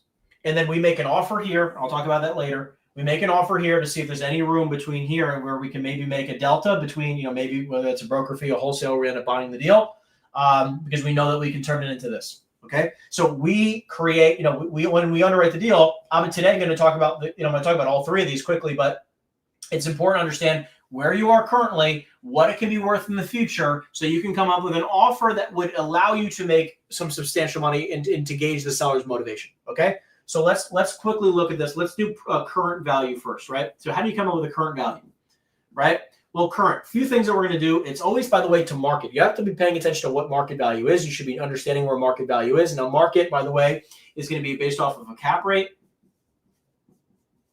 And it's going to be off of a price per unit / price per square foot. And I do a combination of these 2 very quickly. Okay, it's a combination of these 2 things. Okay, so let's quickly do this. One more. Okay, cap rate, which is literally just the NOI divided into the purchase price. Okay, which right now, most stuff in most markets is trading around a 7%, maybe a 6.5 to 7.5% cap rate. Okay, somewhere in this range is where things are trading in. Depending on your market, that's where a majority of products trading in. Okay, maybe it's a little higher, maybe it's a little bit lower, depending on your market. A lot of my markets are in this range. Okay, now I then also cross-reference my cap rate with a price per unit or price per square foot. Obviously, price per unit is multifamily. Price per square foot is basically, industrial, retail, office, self-storage, right? Price per unit could also be price per pad, which would be mobile homes, right? You could do RV parks, right? Price per key could also be price per unit could also be price per key, right? Which would be hotels. Okay. So you can really, encapsulate a lot of different things based off of a cap rate and based off of price per unit and price per square foot. Okay. So a lot of it's here. And I'm basically very quickly, I dictate and by the way, this is back in the napkin type of stuff, guys. Okay. So to get a current value, let's say the property is generating $1 million in gross income. Okay. I'm always going to estimate roughly 40% for expenses, 40% in expenses. I'm always going to estimate it. By the way, I don't care if the seller says I only pay, I don't care if they say to me that they, I only pay 20%. I only pay 25%. I don't care if they say anything, unless they can show me that it's all triple net leases and they can show me a copy of a lease. I'm not going to estimate that they're all triple net. Okay. Unless he can show me a lease that says otherwise, right? I'm going to always estimate that it's 40% for expenses. Okay. I want to be, you can't trust sellers. Okay. They're going to say anything that they can possibly say in order to get more money. So, which by the way, I own property and I would say the same thing, right? I mean, I'm ballparking you. I'm giving you verbal information. I don't blame them, right? But again, I can provide you with information on my properties very quickly, right? Like we get calls a lot on my properties.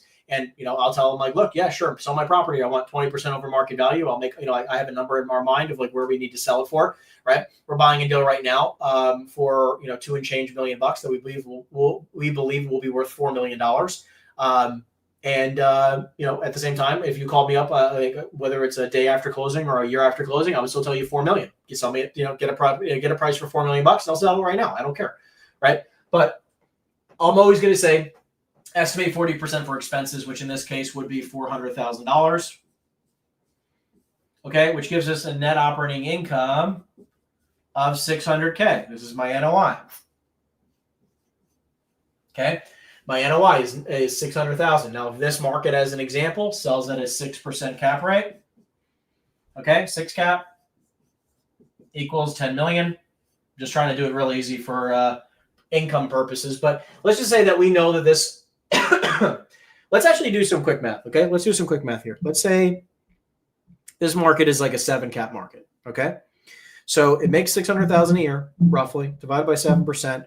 Let's say that's 8.5 million. Okay, based off of a 7% cap, that's 8. I'm rounding. Okay, 8.5 million. That's a 7 cap. Great. That's one piece of information. 8.5 million. We remember that. Okay. Now we're going to go to the next page, which is now again we're going to still stick with the current value. We got a cap. 7% equals $8.5 million. Okay. Let's say that this is a shopping center. Okay. This is a retail property. Okay. And this shopping center is, let's say, 50,000 square feet. Okay. Let's say market value roughly is something like 200 a foot in this market because, rental value, right? Like lease comps, like lease rates, like market value, by the way, market value lease rates range between, let's just say 17 to 22 per a foot triple net. Okay. And ranging, market in this area ranges between 170 and 225 per foot. Okay. In this market, 170 to 225 a foot. If we know this to be true, which by the way, you should know your market, you should know your demographics, you should know your your rough price per square foot for leases, you should know it for for sales, you should know what the average cap rate is. Okay. If we know all that, $8.5 million, okay, divided by 50,000 square feet is 170 a foot, which is like the bottom of the range. So we know that this property, which right now nets 600,000 a year, is very low, right? So that we believe that we could get everything, let's just say to 17 a foot, triple net, 17 times 50,000 square feet.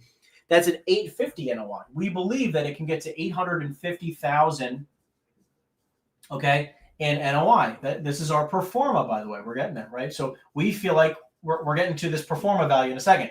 Pro forma net operating income is 850,000. We believe that there's a future value there. I'm just running some numbers, but based on our current, right, we know that like this might actually be a decent deal. I think there's some upside in this deal. Like I believe I would probably pay closer to like an 8 cap. I'd probably want to be somewhere closer to that, which would be getting into our starting offer. But based on current, like I think this probably could be worth $8.5 million all day. We can get a day one 7% cap rate, $8.5 million. That's not a bad deal with decent upside, right? Like that makes sense all day. You might even be able to get this thing sold for maybe a 6.5 cap, right? Maybe a 6.5 cap.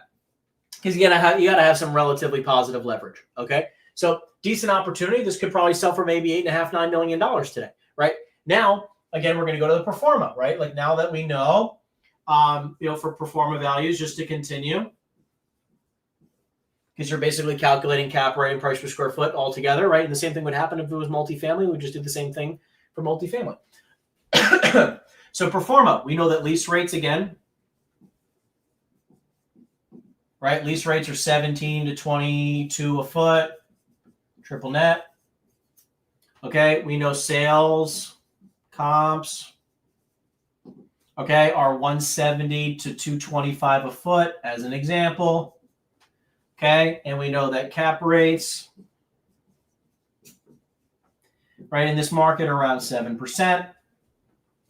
Knowing all this information, we just plug it all in. Now we know the future value, even at 17 a foot triple net. We're never going to say that it's the highest of the market, by the way. Okay, we're going to say it's 17 a foot, not 22 a foot. Or again, maybe you can go an average in the middle. Maybe you say 19 a foot, 20 a foot. Okay, you can go somewhere in the middle, but I'm going to say 17 at worst case scenario. You take 17 times 50,000. So 17 times 50K is $850,000 in future net operating income. This is my future NOI. Okay, $850,000. We divide that into a 7% cap rate, and you get $12 million. Okay, let's do that. Divide by 7% cap. Okay, and then you're going to get $12 million. This is my pro forma value. Okay, so I think this property in the future could be worth $12 million. Now we know our current, right? We're going to come up with our starter in a second, which I'll tell you exactly what I mean by a starting offer, right? But we have our current, and we have our pro forma. And everything can be ranges, right? Our current is 8.5 to 9 mil. Our pro forma range is around 12 million. Okay, but knowing this, by the way, this is a 7 cap. This is a 7 cap. Okay, I'm going to probably want to be at an 8% cap rate day one, right? So if I had a $600,000 net operating income, 600,000 divided by 8%, $7.5 million. I would offer 7.5 million. Okay, this deal obviously has a lot of upside in it. Now, again, I probably would say somewhere like 7.5 would be my max. Okay, I probably might even start at something like 6 million and just get a gauge on motivation. But anyways, my intention here is just to gauge motivation here. I would pay up to 7.5 million personally. I think that you could probably get a deal all day long. Like the goal here is to understand like current value, by the way. Just think about it in your head is like at what price, right? What price would this sell all day long? That's what you want to know. At what price would this sell all day long? Like, where do you feel confident that this property would sell all day long for? And if you believe that it would sell all day long for $8.5 to $9 million, amazing. Then you're in the right place, right? Like, then you feel that confident, wonderful, right? You put it out to your buyers and you have offers all day long at 8.5, 9, 9.5, right? Good. Like then you're around the market, right? You don't have to like, top it. You don't have to top and bottom in the market. You just want to be around that price. Like that. You want to know that like for sure all day long that it can sell for this range. Pro forma, conservative estimate. If everything goes right at the bottom end of the market, I can probably get somewhere around 12 million. Okay. Now, starting offers, again, I like to be at somewhere between 70 and 80%. Okay, 70 to 80% of this number, 70 to 80% of current. Okay, so when I submit an offer to try to get a gauge of motivation, I'm always going to start at 70 to 80% of current. Now I have all three values, makes it nice and easy. This works for every single type of asset class you can imagine. Okay, that's underwriting. Obviously, there's lots of different terms and other stuff like that. Now, where are we at? Let's talk about negotiations. Next is negotiations. Again, are you guys enjoying this? Make sure you give this a thumbs up if you guys are enjoying it. Drop some ahas down below. Any questions down below? We'll make sure we get to some of that later in the later in the training. Okay. Next, negotiations. So, negotiations, very important. A couple of things. One, you must stay nimble. Okay, you need to be nimble in the pocket. Okay, let me explain to you what that means. It is so much back and forth and back and forth and back and forth, and you must stay flexible, flowy, nimble. Let me explain what that looks like. Okay, I know it sounds kind of weird, but let me explain.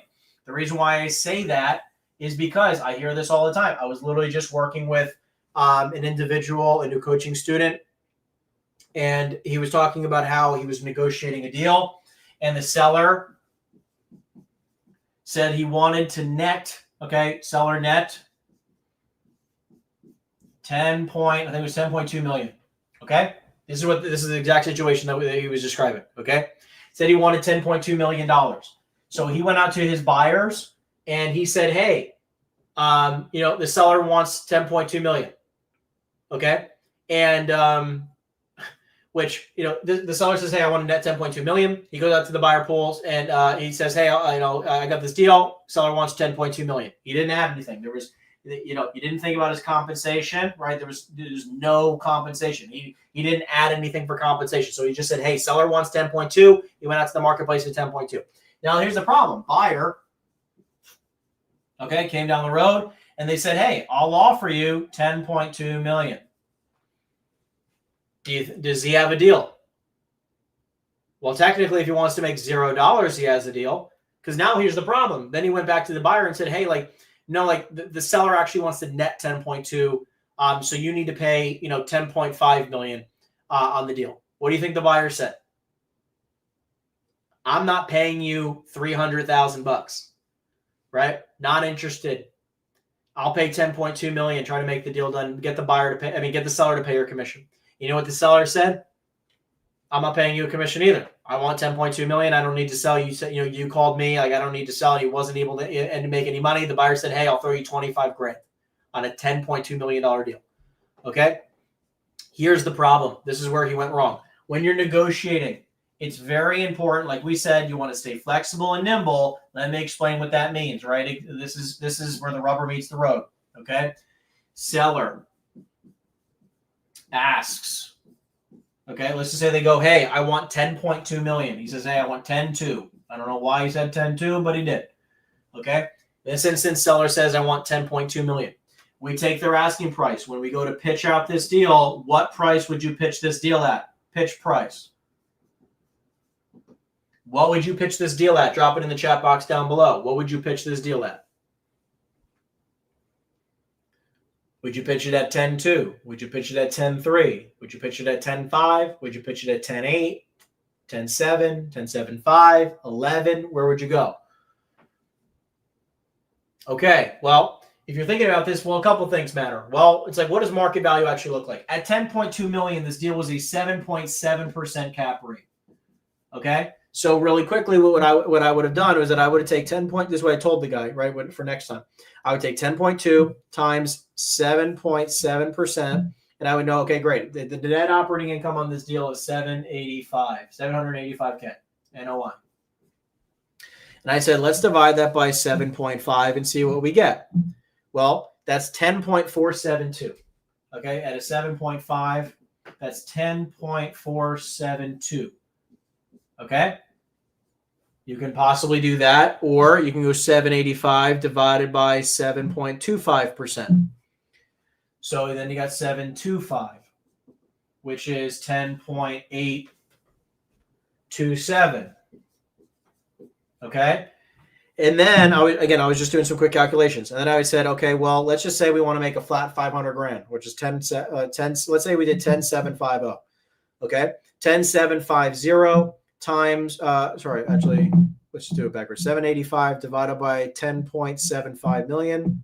That's a 7.3 cap. So a 7.3 is 10.750. Okay.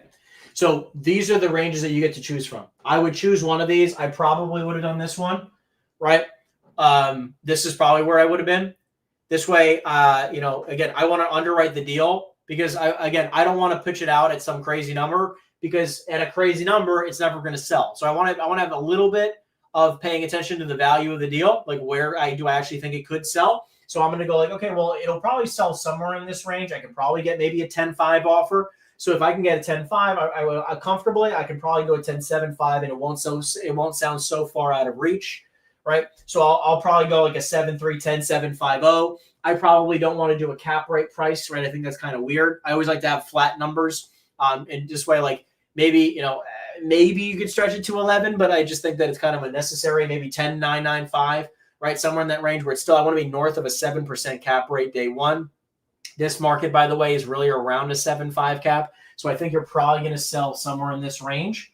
It's definitely a 7.5 market, and there's definitely some upside in this deal based on the numbers we ran. So anyways, that's why I would be in that range. But so now we know this, okay? We know this. We need to be at 10.75 million, okay? So the pitch price is 10.75 mil. Now we're going to talk about what I would have done, $10.75 million, okay? Let's say a buyer came in at 10 million. Okay, buyer offer. I'll even do 10.2. Okay, let's say they came in at 10.2. Okay, I'm just going to erase this now. Okay. Let's say you pitch the deal out at 10.75. You now are going to have a buyer who makes an offer for 10.2 as an example. Same scenario. They just think 10.2. They don't think about compensation or anything like that. They believe seller's paying your compensation. By the way, a buyer's always going to think that. They're always going to think that the seller's paying your compensation. Unless you say on the marketing packet, it's 10.75 million plus 3%, which I probably would never do. Okay. I'd rather just include the compensation.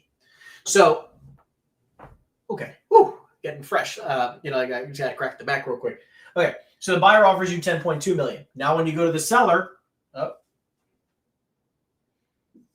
right? Seller pitch, right? I go to the seller to pitch the deal.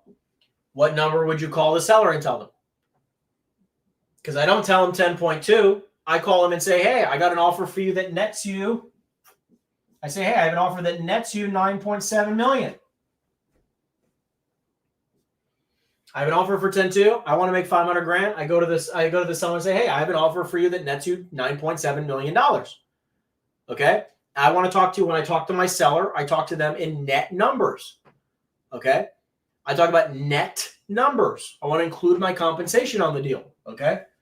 Now, let's just say the seller goes, listen, either I get 10.2 million or I don't sell the deal. Okay, no problem. I go back to the buyer and I say, listen, it's 10.75 or the seller is not selling. Let's come up here, or let's come up with your best price. Or you could say 10.7 or 10.6 or 10.5, whatever you want to do. Okay. You say, listen, the seller's not going to sell unless it's anywhere near asking price. Okay. It's just, they don't feel like it's either they get the asking price really, or they're not going to sell maybe a little bit under or not. Right.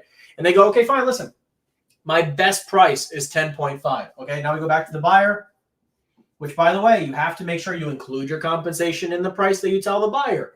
Right. Now you go back to the buyer pitch. Okay. You tell them again, let's say this time you're saying like, look, it needs to be 10.6 million. That's the best number they're willing to do. And then the buyer makes an offer. Buyer offer. Let's say they go 10.4 million. Okay, I know I said 10.5. Let's say 10.4. The buyer comes back at 10.4. Now, when I go back into the seller pitch, what do you think I'm going to say? Hey, I got you 10.1, right? Or 10 million. I got them up to 10 million. Okay, and I'm trying to make sure I protect my compensation.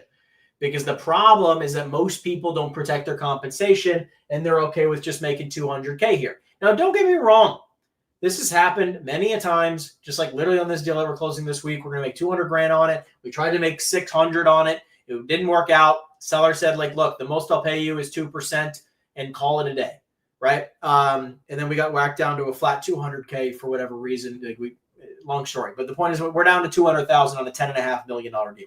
We did the same exact thing. It doesn't always need to work, right? But by the way, it doesn't always need to work in the sense of making you 600K, like there's 6 points on these deals, right? But what it does need to do is protect your compensation, right? Because on a $10.5 million deal, I'm making 200,000. This coaching student, as an example, was offered 25 grand. Okay. Which one would you rather make? This is why you always protect your compensation. You always pitch back and forth. And by the way, the only reason why we're also only making 200 grand is because, again, the agent on my team who brought the deal, right, and was negotiating on it, right, he also slipped up and said the wrong number as well. Okay. So I'm just here to explain to you, like, look, it happens all the time. Like, again, I had to clean up a little bit of a mess here, but again, we're still making $200,000. I'm not exactly crying about it. It's way better than 25 grand. Okay. But when you're negotiating, you always want to make sure you talk in terms of net price after comp when you're speaking to a seller. Okay. When you're speaking to a seller, net price after compensation. When you're speaking to a buyer, is seller net plus comp. Okay. If you're speaking to a seller, you always talk net price after compensation. When you're speaking to a buyer, you always talk about seller's net plus your compensation. Okay? You must make sure you're speaking the correct way when you speak to both parties, or you're going to end up making less money. Okay? Again, if you guys are enjoying this, make sure you give this a thumbs up. Give this a like. Make sure you give me a thumbs up here in the chat. Let me know what you guys are thinking. If you guys like this type of trainings, I can do these more often. It's really nice. My wife's out of the house, so I got the whole house to myself. I can yell, I can have fun. Okay, let's go to the next part here. Okay, next part, multi-lens strategy.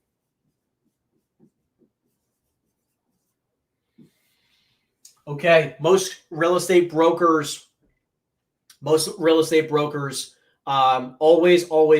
seem to just push for a listing, right?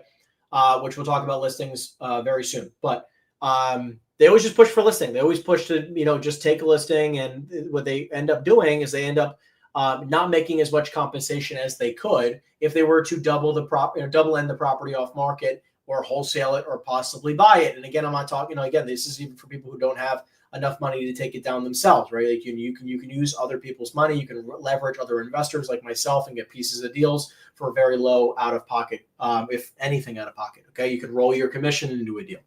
Okay, so let's talk about it. Multi-lens. Well, there's 4 different options. Okay, there's 4 different options. Number 4 for me is listing for sale. Okay, you can take a listing. Okay. The 4th option for me is listing the property for sale. For most people, it's number 1. Okay. For me, it's number 4. Like that. That's 3. Okay. It's number 4. There you go. So it's number 4 on the list. So for me, what's important here is that it is not my first priority. It is not the first thing that we try to do. It's not my first choice. It's not my first option. Okay. So listing for me is that if 1, 2, and 3 doesn't make sense, we pitch a listing. Okay. Now, number 3 is off-market brokering.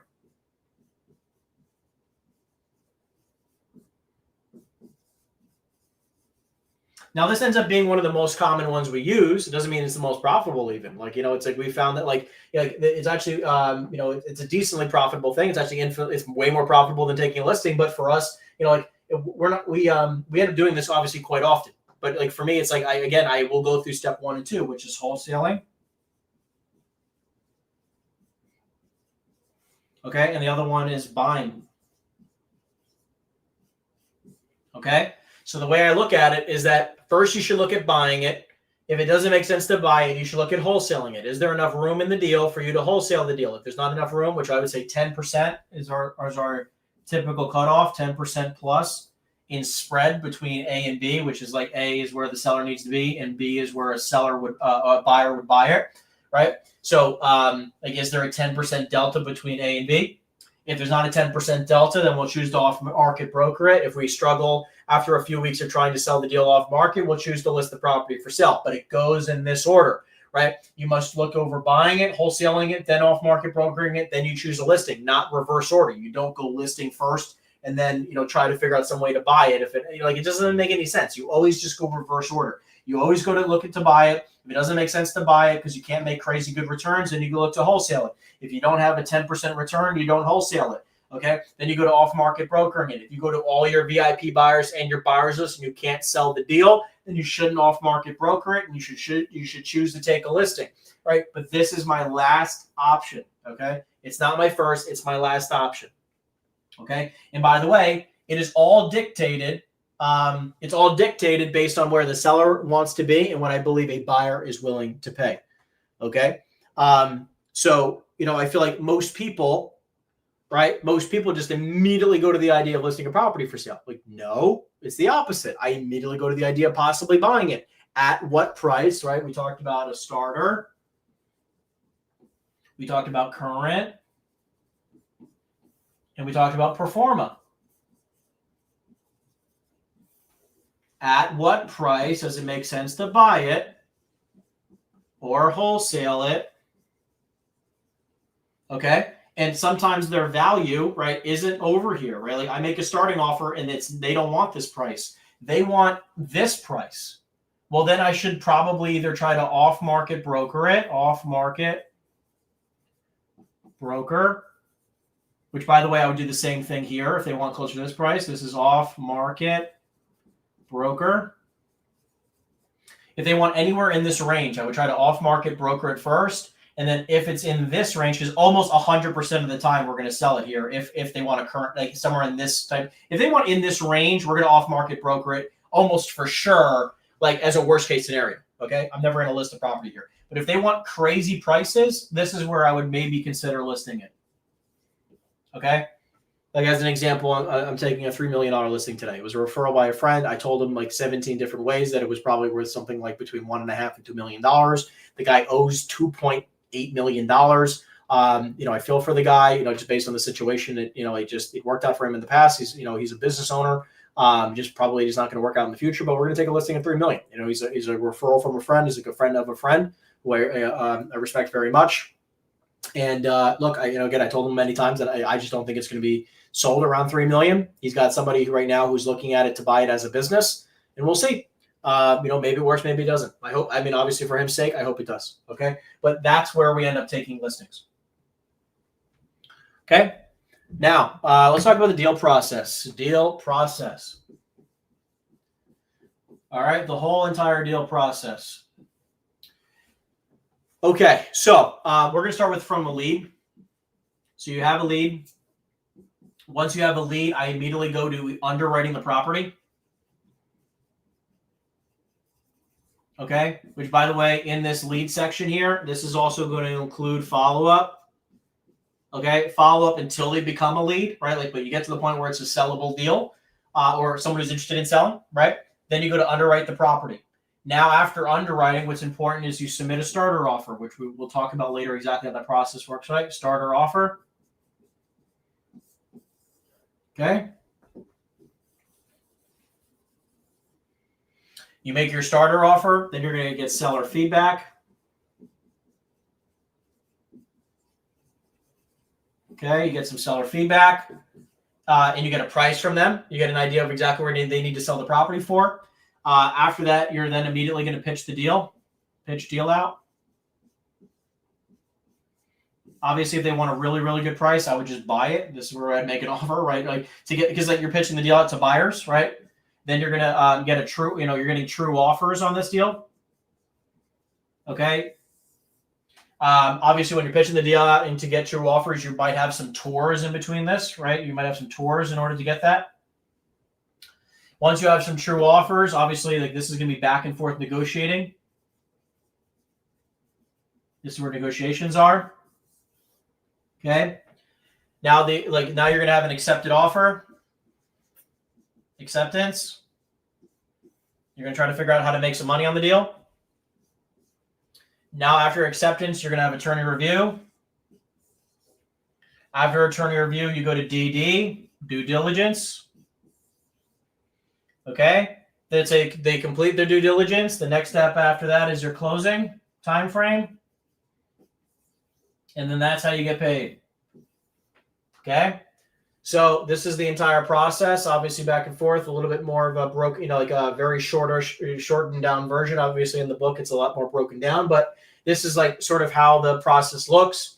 And you might end up going backwards in certain situations, right? If you get some seller feedback, you pitch the deal out, you get some offers, you go into negotiations, you get into an acceptance, attorney review through due diligence, the deal dies, you go back to pitching the deal out, get some more true offers, do some tours, right? Go back into negotiations, restart the loop again, right? Just kind of depends. Okay.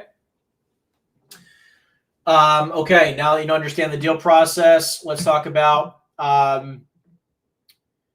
making offers in starter letters of intent. Okay. So this is important. So I'm going to talk about starters now. So a little bit more in depth. So let me be very clear, guys. Okay. I'm going to put the pen down. I'm just going to speak to you guys, individual to individual.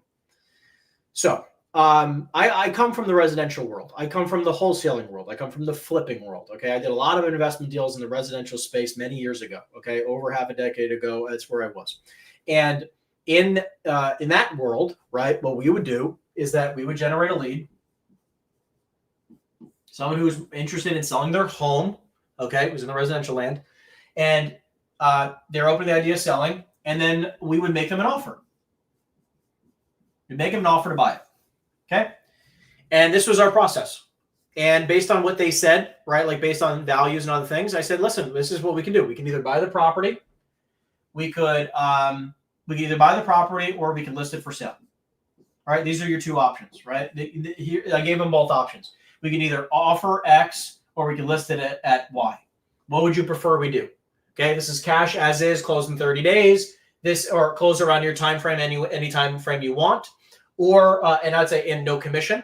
And then I said, hey, or we could list it for Y, which is slightly higher, of course, but you have commissions and other things, and maybe we'll sell it here or maybe we won't, right? Like, I mean, like there's no guarantee we'll ever sell it here, right? And we would give them these options. And what we found, what I found was that this process worked really, really, really well. I went from, all of a sudden I had like a year where we sold over 100 homes, right? Between on and off market deals. Because I mean, the coolest part, guys, was that I was able to get them an offer of X and then say like, hey, okay, so what happens is that my partner, okay, so let's say we offer them 200K, 200K. I was like, so the contract is actually going to write 215. I'm going to make the 15K. My partner's paying me that, but you're going to net the 200K exactly like this contract said. So you don't pay any of the commission. My buyer pays it, okay? But it does say that the seller's paying it, okay? And we would get a lot of people who were interested in this, and I would double in this deal, and then they would renovate it. Then we list it for 400K, and then I would end up getting half that commission, so I'd get like another 8K here or whatever, 2%, 3%, whatever it was. So I made 15. Oh yeah, I made the 15K here, and 8K here. So I made like $20,000+ on a deal overall, $20,000+, right, from double ending these types of deals. And I was like, wow, this process works really, really well. Okay, and on the listing side, we also took a bunch of listings, right? But then obviously you get into the commercial world. And what I realized was a lot of people just go straight to listing the property for sale, but a lot of the reason why is because they actually don't have any buyers. Because let me ask you a question. If you already had all the buyers in the marketplace, like let's say you're in the multifamily space, and you already had a buyer list, a VIP buyers list of all of the buyers who are more than likely to buy the property, okay? If you already had all the buyers, what's the benefit of listing it for sale? Tell me, what's the benefit? Because I actually I can't comprehend it. And I don't think there's not a justification. I think about this all the time. There is not a justification where if you have a strong buyers list of all the buyers, right, that are more than likely to buy, right? Everybody who's bought a multifamily deal in this market in the last 12 months or 24 months or last 5 years, if you have every single one of them and you call them all up and you put the deal in front of them, those people are going to be the ones who buy the deal 99 times out of 100, right? Or 9 times out of 10, right? 90 times out of 100. 90% of the time, those are going to be the people who buy it. So I'm like, okay, well, if that's the case, and I know with a high level of certainty because I underwrite thousands of deals a month, and I have I have a very high ability to do math. Like it's one of my strongest subjects in school was math, it's one of the only classes I did well at. Everything else I basically failed. I wish I got to find one of my old report cards. I think that would be pretty funny. But I didn't do well in any other class. Like math was the only ones I did decently. And then, got to the point where like I even stopped caring about math because I just knew I didn't care about school in the future. I didn't, I went to community college for like half a semester. So what's important to understand though, is like now that we understand, if we understood this and we have the buyers and we knew where properties would sell, why would I not just go straight to an offer at a price that I know I could easily sell the deal for, right? I should just always make an offer. Now, what I knew is that like, hey, if I knew that it would sell for X, I would just do X minus 20 to 30%. And that's what my offer was, right? That was my starting offer. And I realized like at first, by the way, we drafted them all in letters of intent and now we do them verbally. Okay. So we make these offers verbally.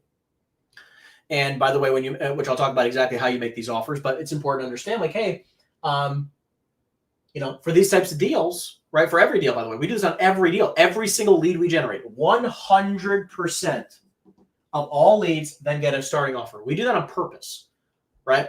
Because I want to gauge their motivation of the seller. Like, what are they most interested in? Are they interested in selling the property right now for, I'd say a guaranteed price, but like say, ready to sell the property like right now for a very serious price, right? Or are they more interested in trying to, because they're not really that motivated to sell. It's like it sells for this price or I don't sell it, or like I really need to be around this range, right? Which I'm not always saying is high, but like they have their interest lies at a price, like more price driven versus motivation driven, okay? Which is okay, by the way. It's totally fine. Like, it doesn't really matter. I'm just curious in the way we have found, because think about it. What other people do, okay, most corporate brokers, is that instead of making them an offer, which they think is so strange, right, is that they go straight to a BOV. Okay, they send them a BOV, which is a broker opinion of value. It's like a report that basically explains to the seller what they believe the property to be worth based on comparables. Okay. And I'm like, okay, well, you're sending them comps and I'm sending them an offer. Which one looks more strong? Like what looks more like I'm capable of helping you sell your property? An offer or a report about comps? I think an offer looks infinitely stronger 100 out of 100 times. Okay. That's number one. Number two, I don't need them to accept that offer. It's not the point. The whole purpose of this starting offer is just to get a counter, right? I just want a counter as fast as humanly possible. Okay. The whole objective, by the way, of starting offers is just to get something called a CP. I talk about this all the time in the trainings, which is just a clear path to transacting. Okay. We just want a clear path to transaction. And I find it's so much faster. We condense time frames more than you'll ever realize until you start doing it, right? That the amount of sellers that we get, like any level of decent feedback, right, from immediately, by the way, okay, that we get great feedback, which sometimes is them freaking the heck out at us, okay? But we just want to get a counter in which they would consider selling the property for. And what does a report doesn't really do that, right? Because by the way, they'll get mad at you if they don't like your number here, and then they will get mad at you if they don't like your number in your starting offer. They're going to get mad at you either way. But I believe a starting offer is an even better way to show my strength as a broker in the market, right? Because I can tell any seller that I can get you 5 to 6 offers within the first 2 weeks guaranteed. No other broker can guarantee that, right? No other broker guarantees that, because they really can't do that. No, I mean, number one, I also just feel confident in my ability in our buyers list. We have a very, very strong buyers list in in basically every asset class that we've sold in the past, right? Which is a very large percentage of them, right? But over here, like, what are you saying? Like, I can create a report out of CoStar. Congratulations, high five. What do you want? Like, it's like, you know, it doesn't mean much. Okay, so when you're in this world, I just think that you're not accomplishing the same thing. I think I accomplish a lot more in a much faster time frame. Okay. So I'm looking for a CP, a clear path. Is there a clear path to a transaction? Is there a clear path to making money on this deal? What is the likelihood that this deal is going to sell and that I'm going to have something to do with it and I'm going to make some money? That's what I want to know as fast as humanly possible. Wouldn't that be nice to know right away? Wouldn't that be nice? That's what we want to know. Is there a high likelihood that we're going to make money on this deal? That's it. That's what we want to know. Okay? And that's what a starter offer is meant to do, because we go from lead to a counter. Come on. We go lead to counter very quickly. Like, this time horizon for most people could be weeks or months. We do this in 24 to 48 hours. Okay? From lead to a counter, right, of some number in which they would consider selling it for. Okay? Lead to counter, most people take weeks or months. We do this in 24 to 48 hours. The amount of strength that we have here, okay, is in doing this, right, is so much in our market, right? We have speed on our side that most majority of people in our markets don't have, right? We get feedback so quickly, it gives us the ability to move, you know, and be nimble and know, is there a clear path to making money on this deal before anybody else? So there are deals where, like, look, there's so many deals, by the way. Especially, I love the residential agents that come into the market, because they come in and they talk to the seller and they're like, "Hey, are you open? You know, open to the idea of selling?" I'm like, "Oh my God, Henry, I just got this lead. This guy wants to sell. I just got this this woman who came to me and she said, yeah, this guy wants to sell his warehouse. He wants X price, and that X price, by the way, was like $400 a square foot. Okay, it's like 2.5 times market. Okay." And it was like, especially for this type of building, I mean, it was a very weird setup, layout. Like, it was just very strange. Okay. Weird location in a good area, but just a weird location, weird layout. And I was like, I wouldn't even spend more than 2 minutes on this call, like, with this guy, because, like, they're clearly just not interested in selling, right? There is not a clear path to making money, right? This guy wants a crazy, ridiculous pro forma type of number, and we're not going to be able to provide it for him. So either he's open to the idea of selling at a fair and reasonable price, or if you want to take a listing, so be it, but it's going to probably not sell, and I would just be transparent with him up front. But if he's open to taking a listing, go ahead, but you're going to waste a bunch of time, energy, and effort, and I'm just not the guy to do that, right? Someone else wants to do that, go ahead. Okay? That's when it comes to starting offers. But let's talk about just offers in general, okay? Okay. Now, when you're making an offer in general, what's important to understand is the following. What is your objective? That's a good question, right? What is the objective of you when you make an offer?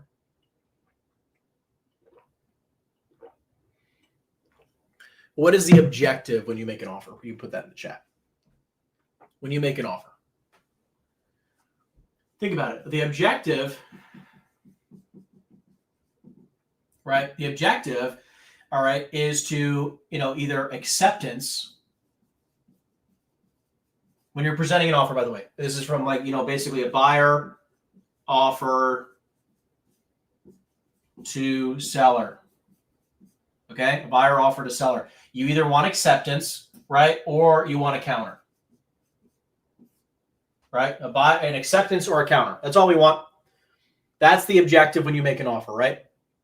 So if that is the case, right, how do you feel like you should be presenting offers? Because I feel like so many people are presenting offers in the weird way, which is basically the word vomit. That's the biggest problem, okay? Because when you're making an offer, which, again, you're calling up a seller and you're presenting to a seller, okay, to a seller. You call them up and say, hey, John, it's Henry, EXP Commercial. How you doing? Doing great, thank you. Wonderful. I was calling you because I spoke to a buyer and put all the information you had provided me in front of them, and they reviewed everything, and they wanted to come in with an offer of X. Okay, come in with an offer of X, and then you want to shut up. You don't need to tell them the deposit amount. You don't need to give them a letter of intent yet. You don't need to give them the due diligence time frames. You don't need to tell them the closing time frames. You don't need to give them all that kind of stuff. Okay, 99 times out of 100, whenever we present an offer, we just say price and we shut up. Okay, why do we do this? Because majority of the time, okay, as someone, I obviously, I own over $10 million worth of commercial real estate. We get offers on properties very regularly, that we own. It's very regular. Here's the thing. 99 times out of 100, if the price, I don't care if the price isn't what I want, I don't care what the terms are.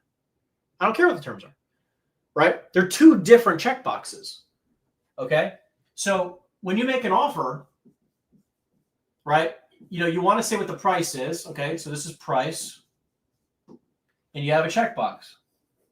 And then you want to go to, then you have X terms,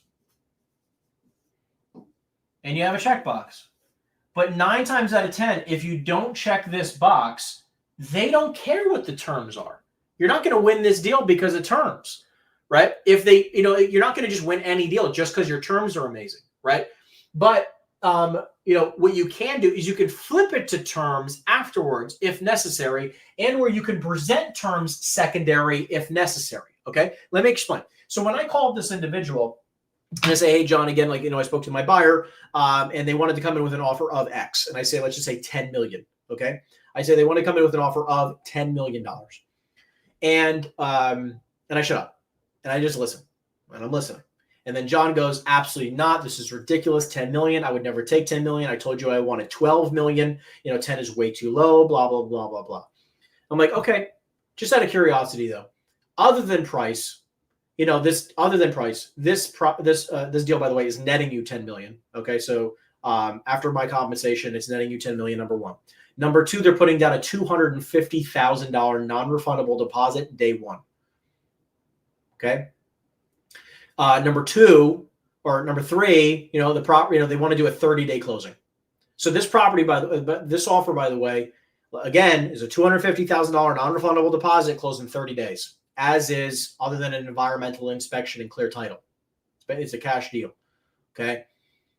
Other than price, is there any other reason why you wouldn't take the deal? No, absolutely not. These are great terms. But I need to be closer to 12 million. Okay, well, you said closer. Do you feel like if I got them to a net to you of 10.5 million, do you feel like you'd be prepared to move forward? No, I probably need to be closer to 11.5. 11.5 is probably where I need to be. Okay, great. Understood. Let me go back to them and see if I can get them to 11.5.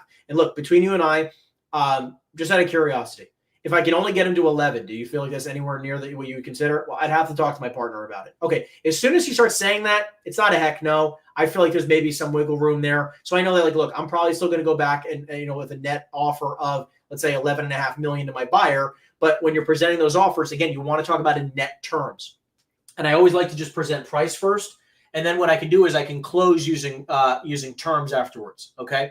So it's very important to understand that, like, look, when you're closing with terms, like and especially, like a really, really strong terms, because if you have terrible terms, who cares? If you have really strong terms, I'll sometimes go like, hey, I got you an offer, net to you 10 million with a $250,000 non-refundable deposit. And then I'll shut up. Okay. Or I'll even say, like, again, I can tell them all the terms, and I say, listen, I got you an offer of 10 million, $250,000 non-refundable upon the signing of the contract, and a 30-day close, all cash as is, subject to an environmental inspection. And then I'll stop. If everything's awesome, like very quick to the point, very like an unbelievably strong deal, I can, you could probably push for all that.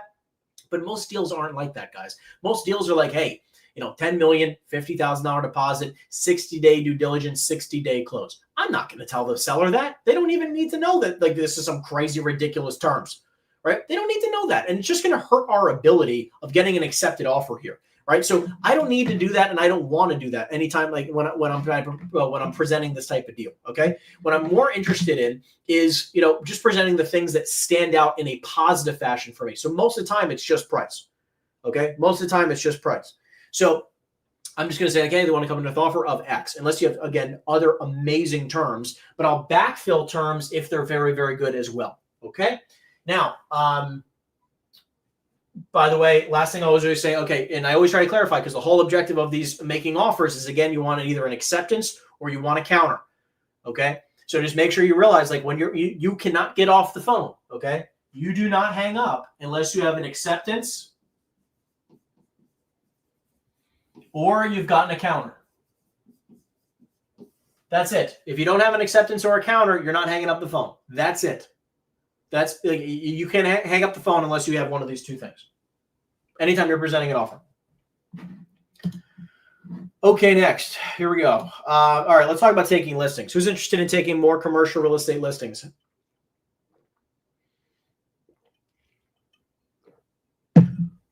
Who's interested in taking more commercial real estate listings? Let me know in the chat. Okay, cool. So let's talk about it. Taking more listings.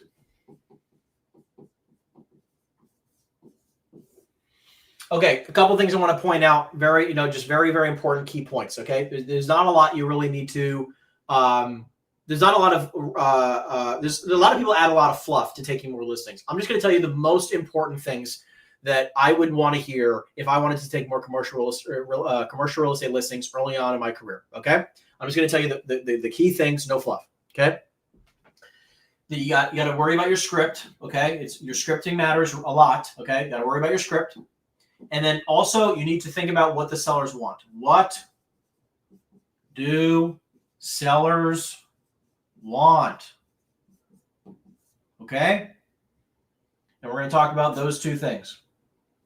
Okay. Let's talk about a script first. The script is very simple. Script is essentially saying, John, would you be totally against having me or my team and I, my office and I, me, right? John, would you be totally against having me market your property for sale? That's it. And again, you want to shut up. So anytime you say a closing statement, you want to just stop talking afterwards. There's no point of continuing talking. You're going to word vomit all over them. Okay, John, look, but based on the information you provided me, in order to get you the best price possible, would you be totally against having my team and I market the property for sale? And wait. Very important. Because when you do that, you're going to, drastically increase your likelihood of taking more listings. And that's all you have to say. Would you be totally against having my team and I, or me, would you be totally against having me market your property for sale? In order to get you, John, based on all the information you provided me and the price that you're looking to get, would you be totally against having me market your property for sale? That's it.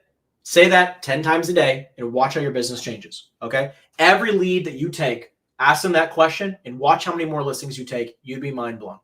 Just nail that closing script. It's the same thing if you want to set more appointments, which the problem with appointments is that, like, everyone thinks that you have to go on an appointment in order to take a listing. You don't need to meet a person face to face. I literally just signed a $3 million listing and I've never met this person face to face. 100% of the communication was over the phone. I don't even live in the state. Okay. So at the same time, it's like, realize, like, you don't need to meet them face to face. There's no necessary. I live 1,000 miles away. Okay. So just like keep in mind, guys, like it's not that complicated. All I said exactly that sales script. I handled 1 or 2 objections with commissions, and that's it. Closed, done, signed. You know? So would you be totally against having me market the property for sale? Okay. And by the way, depending on like your skill level and how long you've been in the business and other fashions, like depending on, like if you have ever taken a listing or if you're doing with your office or a team, I would always say my team and I, my office and I. Would you be totally against having my office and I market the property for sale? Okay. Because if you're newer to the business and you're going to have like your team leader and your team, your office, like someone's going to help you, like you can just say my office and I. Okay. Not a problem. Okay. Next thing, equally as important. What do sellers want as a owner of commercial real estate?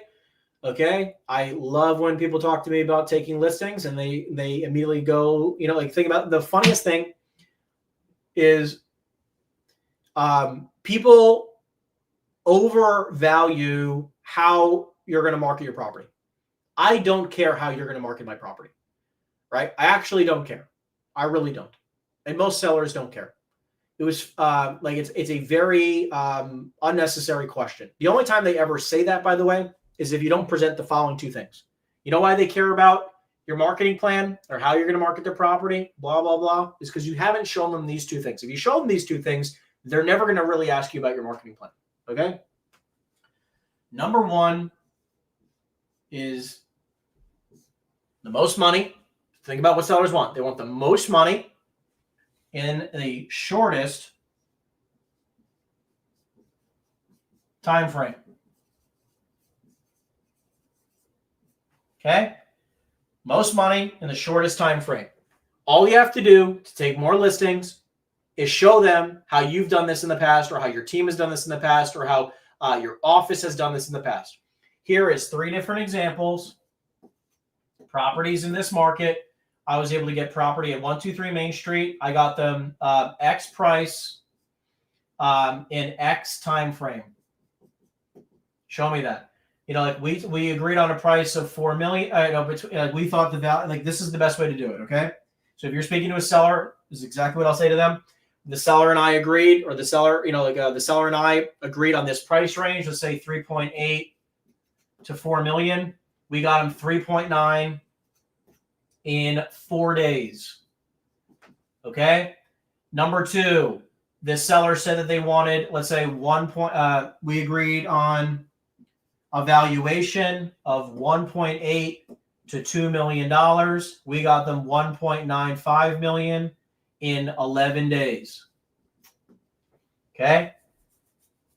Number 3, me and the seller agreed between 10 and 11 million was the value. We were able to get them $10.5 million, and we got it to them in 18 days.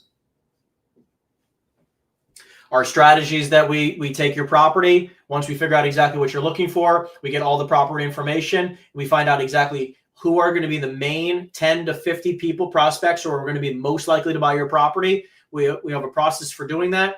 All we're doing is that we're finding all the people who bought property similar to their property within a X% rate, X mile radius. And we're calling every single one of those people. I mean, like that's it. And or we have them on our list already and we already know who's interested in the property. We end up just calling them because they're on our VIP list already. And we reach out to them. This is how we're able to guarantee our sellers top dollar. And here's the best part. You don't need to say price to market. You don't have to say listing price to market. You just say my seller and I agreed upon this price range. We were able to get them this price. Or my seller and I agreed to this price range. We were able to get them this price in this time frame. Okay. And we're just going to do exactly what we did for them. For you, sign here. How soon would you like us to get started for you? Immediately, sign here. That's it. Okay? Any broker who shows up at, at my property or any one of my properties, for any one of my properties that I own, and says, hey, I've sold, these are 3 properties that we sold in the last 30 or 90 days, whatever it is. Okay. And say my office and I, my team and I, whatever they say, and say, look, you're the last 3 properties, last 5 properties. We were able to get the seller agreed to this price range. We got them this price within this many days. And you continue to show them time and time again.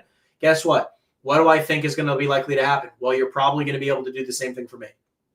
This is why your marketing plan doesn't matter. Your marketing plan is BS. Your marketing plan isn't important. What is important is what have you done in the past? And by the way, even if you're a brand new agent, just leverage what your office has done or what your team has done. And you can sound super, if you just sound super confident because you have that information right in front of you, you're going to take more listings anyways. Okay. All you have to do is, again, say your script, say it 5, 10, 20 times a day. You're going to take infinitely more listings. You have your presentation ready to go. Here are the 3 properties in your market that my team and I have taken care of, or my office and I that have sold. We got them this price in this time frame, this price in this time frame, this price in this time frame. Would you like us to do the same thing for you? When would you like to get started? Sign here. That's it. Take more listings. You're welcome. Next. Okay, let's talk about vendors.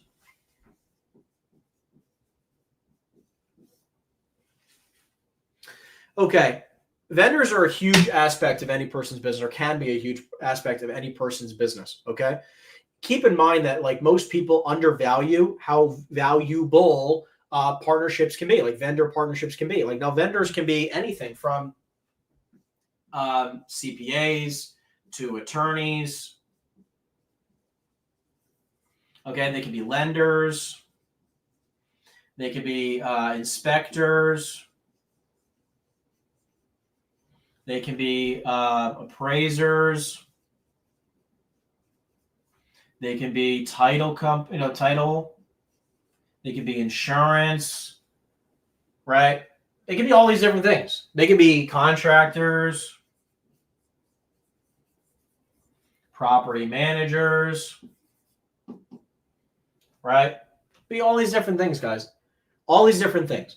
Now, I would recommend that you have a number 1 person that you work with for every single one of these. And this is an individual who will refer you business and you will refer them business. You have a number 1 player that you like to refer the most. The 80% of your deals are going to go to these people. If they're looking for any one of these specific things, you have that main player.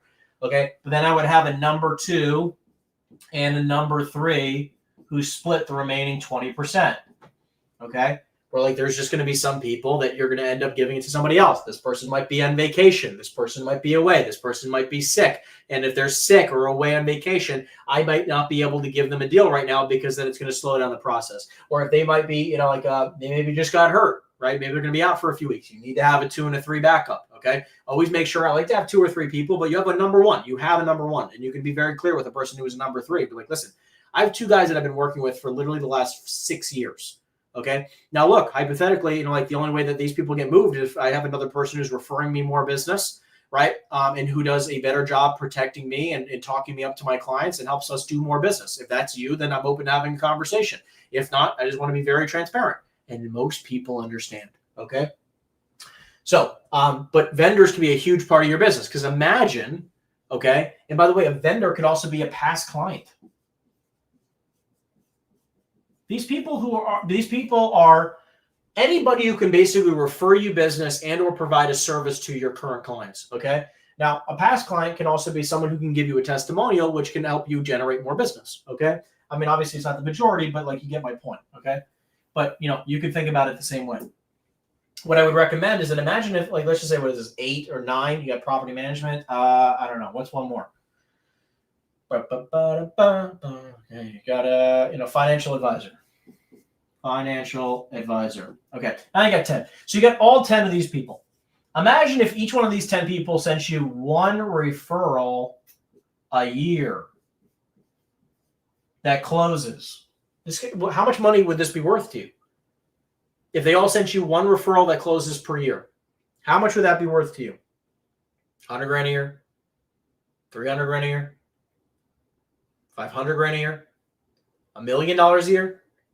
It's worth a lot of freaking money. I've had some people, one individual specifically, that was responsible for, in one specific year, over $500,000 worth of commissions. One person, right, on this list.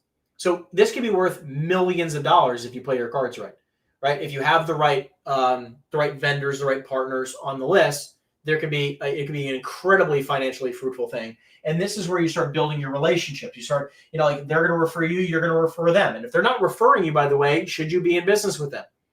You can probably find somebody who can refer you, by the way. If they're not referring you, that's a problem, because that means they're referring somebody else when the time comes. So, like, no, don't get me wrong. Your title, a title agent might not have a lot of referrals for you, but I'm just making an example.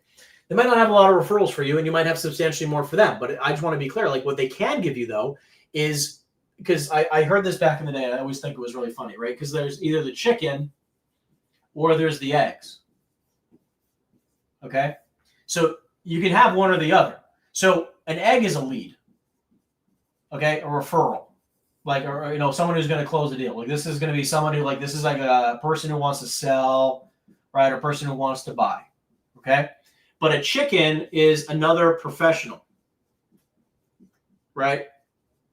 Who can send you more eggs or more leads, right? This person can send you 10 leads per year, right? So if they're not referring you leads, make sure they're sending you professionals who can send you a lot of leads, okay?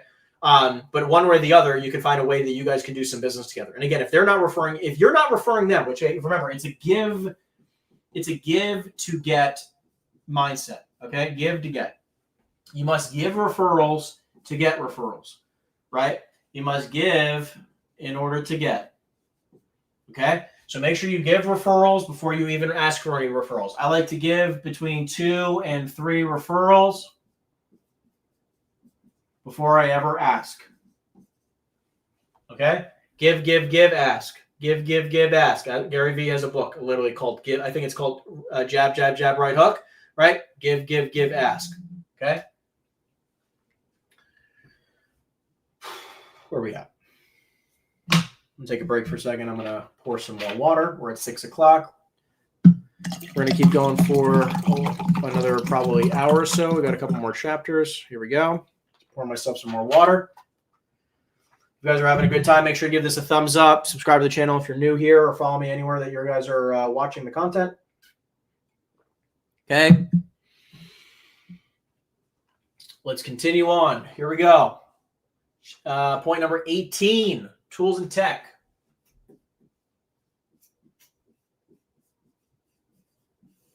Okay, tools and tech. Here we go.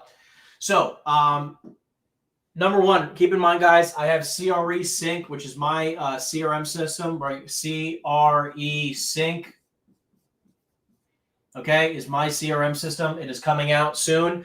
If you're watching this training, because it's not out yet, but what I'll do is that if you email us at info@henryeisenstein.com, I will give you 90 days of access for free to the CRM system, okay?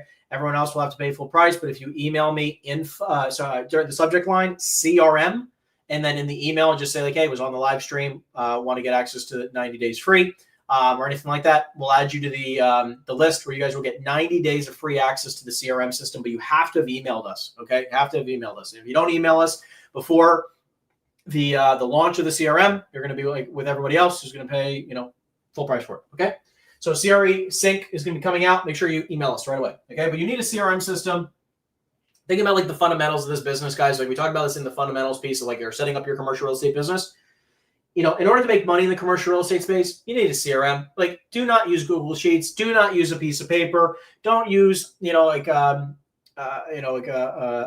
sauna or something like that. Just get a CRM system, okay? This is a go high level custom built CRM with all of my email campaigns, follow-up campaigns for sellers and for buyers. Everything is in there. All you literally have to do is click a button and let it run, call it a day. Most CRM systems don't even allow you to send up automated text messages. Go high level allows you to do it. You obviously pay a certain amount of money to send it as a text messages, to send texts. There's a little bit of extra cost there for that, but that doesn't even go to me. That goes to Go High Level for actually doing the process. But you have the ability to do so, okay? You need a CRM system. Take advantage of it. I don't care what it is. Get a CRM. Use it, okay?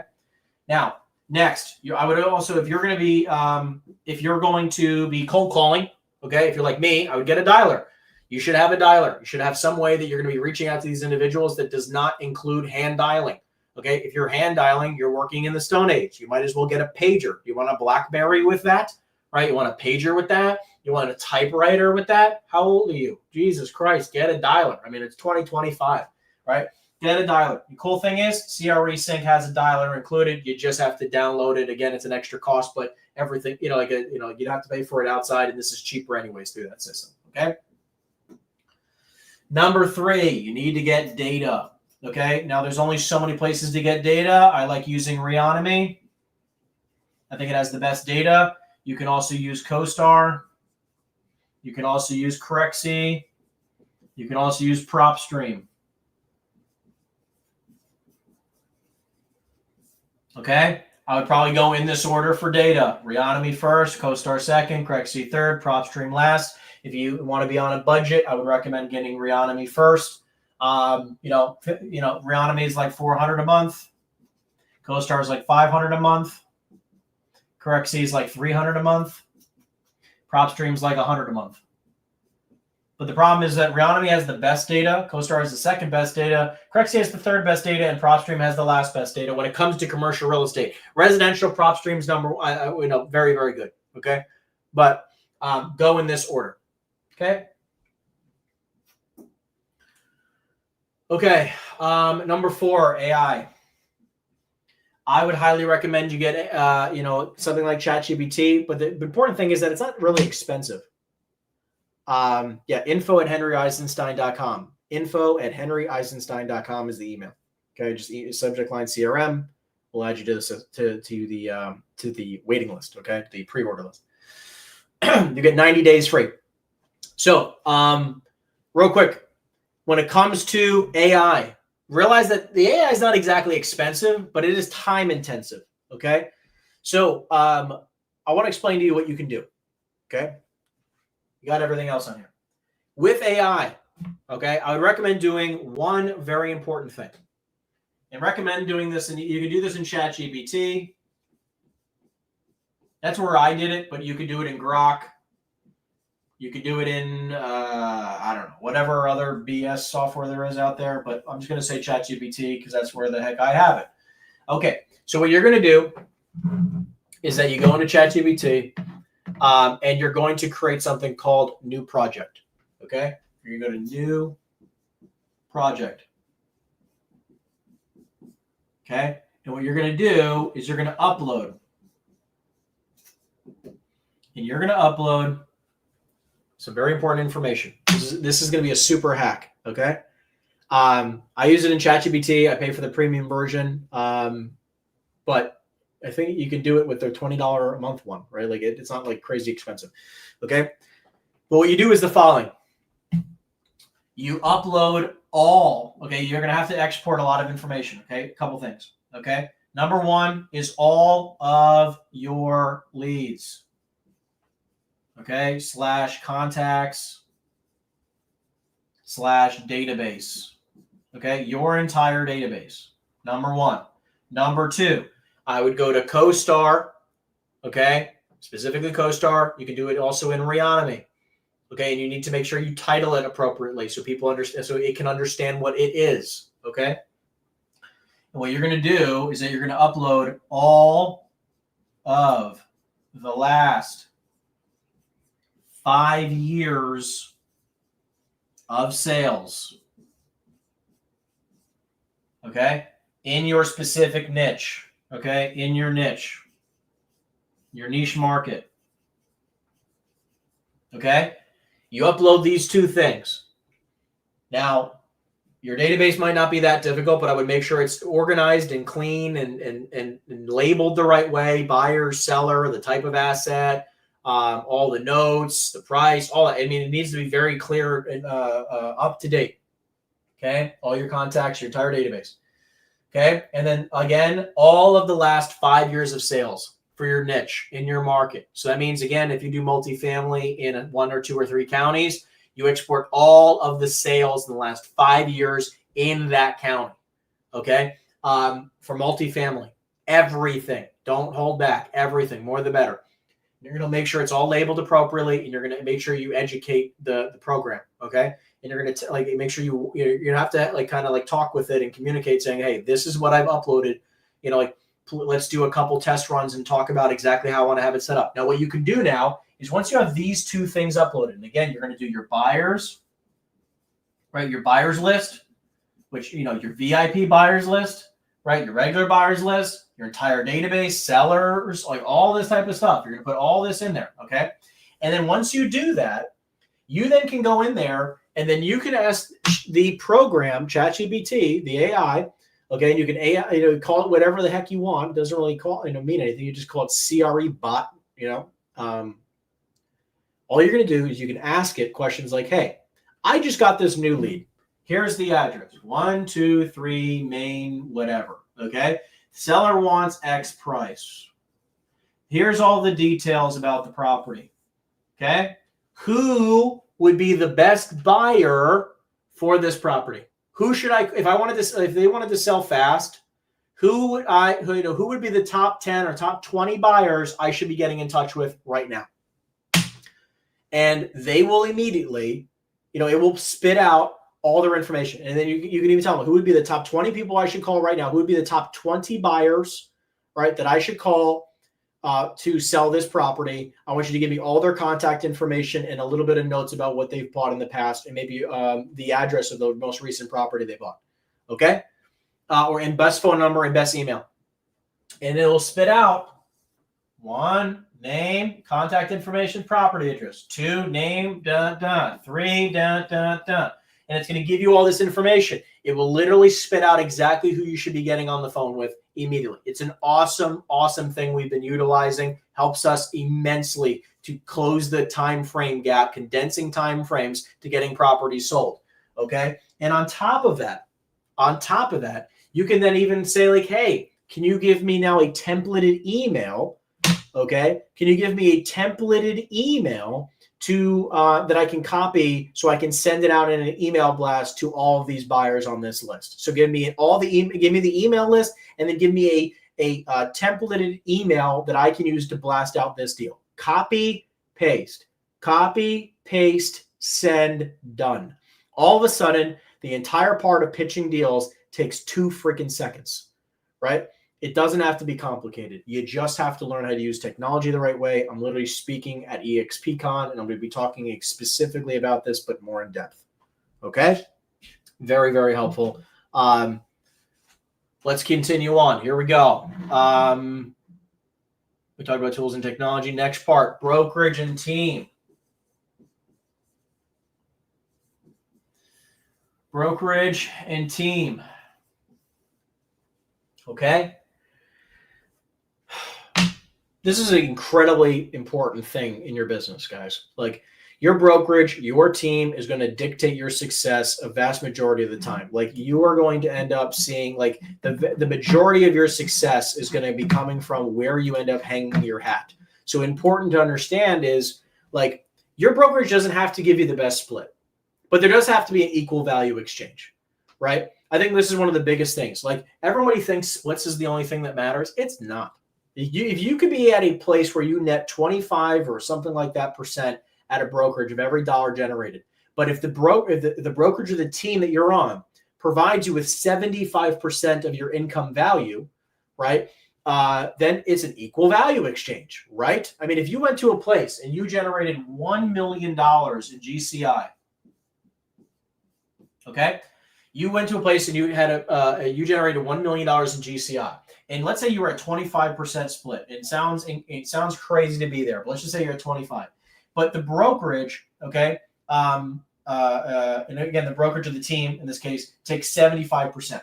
Okay, so you net 25. So you're going to net $250,000, let's say, after everything. Team split, broker split, whatever. Okay, you net $250 at the end of the year. But of the $1 million, $750,000 of it, okay, was generated because of the team. Do you think this is a good value exchange, somewhere where you should probably stay? Where 75% of your net income, okay, 75% of all the income you generated came from the team, right? I would stay there. Why would you leave? Like, you would, if you left to go do your own deals, right? You would be left with the same money, not the same money. You'd be losing money essentially, right? Because they're providing you with $750,000 worth of income. Okay, that's an even value exchange. Okay, especially if they're covering things that like incremental costs, like, are they covering your tech fees, right? Are they covering your admin fees? Because are they covering your office, right? Are they covering all this other stuff? We're like, okay, well, maybe you would earn $250 on your own without the the splits or whatever, but you'd also have all your tech fees, your admin costs, and your office costs. So you're going to spend a couple thousand here, a couple thousand here a month, and then a couple thousand here a month. All of a sudden, you're spending $10,000 a month minimum here. Then you got your $250. All of a sudden, now you're making $120,000 a year net, And you're like, why did I leave? Well, that didn't make any sense. I agree with you. But flip the scenario around. Let's say you're on a team or a brokerage and you're at a 50-50 split. Okay. $1 million in GCI. Actually, I'll give you a better one. I have a one-on-one client who I work with. Okay. They do roughly about $1 million in GCI. He comes to me, one of our first calls, and he says, I'm on a 70-30 split. And I said, the first thing I always say when we talk about a new, with a new individual in the inner circle one-on-one programs, right? Like, or in that program. Okay. I said, I need you to give me a complete breakdown. Give me an Excel sheet with every deal broken down.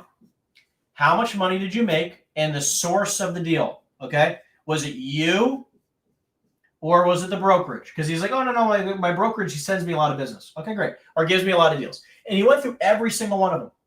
And he found that this past year, his brokerage, okay, he's on a 70-30 split on 1 million. So he made call it 700 grand. Okay. He paid his brokerage the remaining 300K to the company. However, he brought in 95%. And then they brought in 5%. Okay. He brought in 95%. They brought in 5%. Is this an even value exchange for a 70-30 split? Absolutely not. And what do you think I told him to do? I didn't tell him to switch brokerages, but I said, hey, you need to call up your broker and say, hey, let's have a conversation. I want to be at least something like a 90-10. Okay. Within a 5% range is more than fine. Right. And even if you can get up to 80%, it's still better than 300 grand. I mean, I'm like, dude, you're ripping 300K a year, right? It's just crazy to me. But I mean, I still think that's nuts. I think, a brokerage, and he doesn't, he has his own very small team. It's like him and one assistant, which we're working on changing, and we're building things out and all these different systems and processes. And he's already seeing massive growth. He's doing awesome. So, but as an example, it's like a brokerage, by the way, if they don't have a cap, I think that you're at the wrong brokerage, right? And again, I'm not saying that you need to join EXP. I don't care what brokerage you join, but the reason why I'm at EXP Commercial, okay, is because they have a cap. It's an 80-20 split. Okay, $20,000 cap. That means as soon as I pay EXP $20,000, I'm at 100% commission afterwards. Okay, I'm at 100% commission. Okay, I do have a $500 a month tech fee. Okay, $500 a month tech fee. Now here's the thing, though. I get CoStar with EXP Commercial, and I was paying $500 a month for CoStar anyways, so it's a complete wash. Right, so it's basically like I don't have a tech fee because I have to get CoStar anyways because I want CoStar. So if I want to pay $500 to CoStar or $500 to EXP, I really don't care. Okay, and then on top of all that, they have revenue share. Okay, so that means I can recruit people, anywhere in the country or anywhere in the world, really. That's meant to be neat. Revenue share. So you can recruit people from anywhere in the world, and you get a piece of their business, right? Anytime it closes a deal, you get a portion of what EXP makes on the deal, okay? Until that person caps every year. So you get a portion of the $20,000 that EXP makes on every single person that enrolls, and then you get a piece of the next. If they enroll people, then you get a portion of that as well, down to 7 levels. Really, really amazing thing. They have stock share. Right, or stock options where you get anytime I close deals, I can invest in the stock at a discounted rate. And I also get stock benefits and bonuses whenever I recruit somebody and they close their first deal. I get stock bonuses. So just this alone makes me more money than the $20,000 cap. So by being at this company, I am profitable. I get paid to be at this company. So why on planet Earth would I start my own brokerage? Everyone's like, oh, well, I'm going to start my own brokerage. I'm like, I'm paid to be here. Any brokerage you start on your own, you'd have to be out of pocket a substantial amount of money to make any money. And on top of all this, we have license portability, which is one of my favorite things ever. License portability. So with license portability, I have the ability to close deals in other states. So as an example,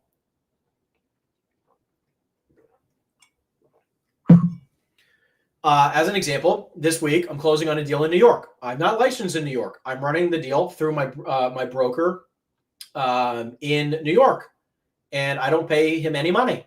I pay zero fee to run it through his license to get paid 100% of my commission. It's a $50,000+ deal. I think I'm making 53.5 grand on that deal. Okay. And it's a small little deal. We're making 3% on like 1.8 million or something like that. Okay. Or like 1,775 or something. Anyways. So I'm able to do that in a state that I'm not licensed in. And I have the ability to do that all over the country. Right? I have a license portability. So, it gives me the ability to sell deals in other states. Super awesome. Depends on the state, obviously, but you have the ability to essentially do that. So why would I be at a brokerage otherwise? Now, the question is this, though. Number one is the value exchange like we talked about. Value exchange.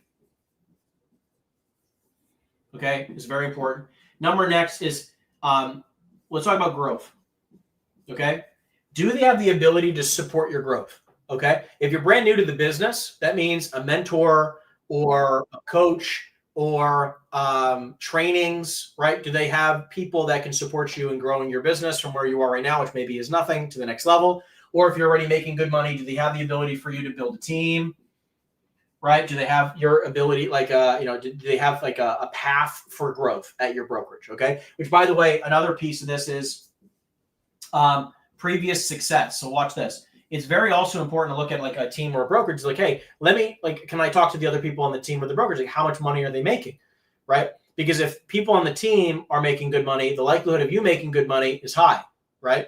Now, if you have people, if you go to a brokerage and everyone around you is making nothing, I would not work there, right? So that's meant to be success.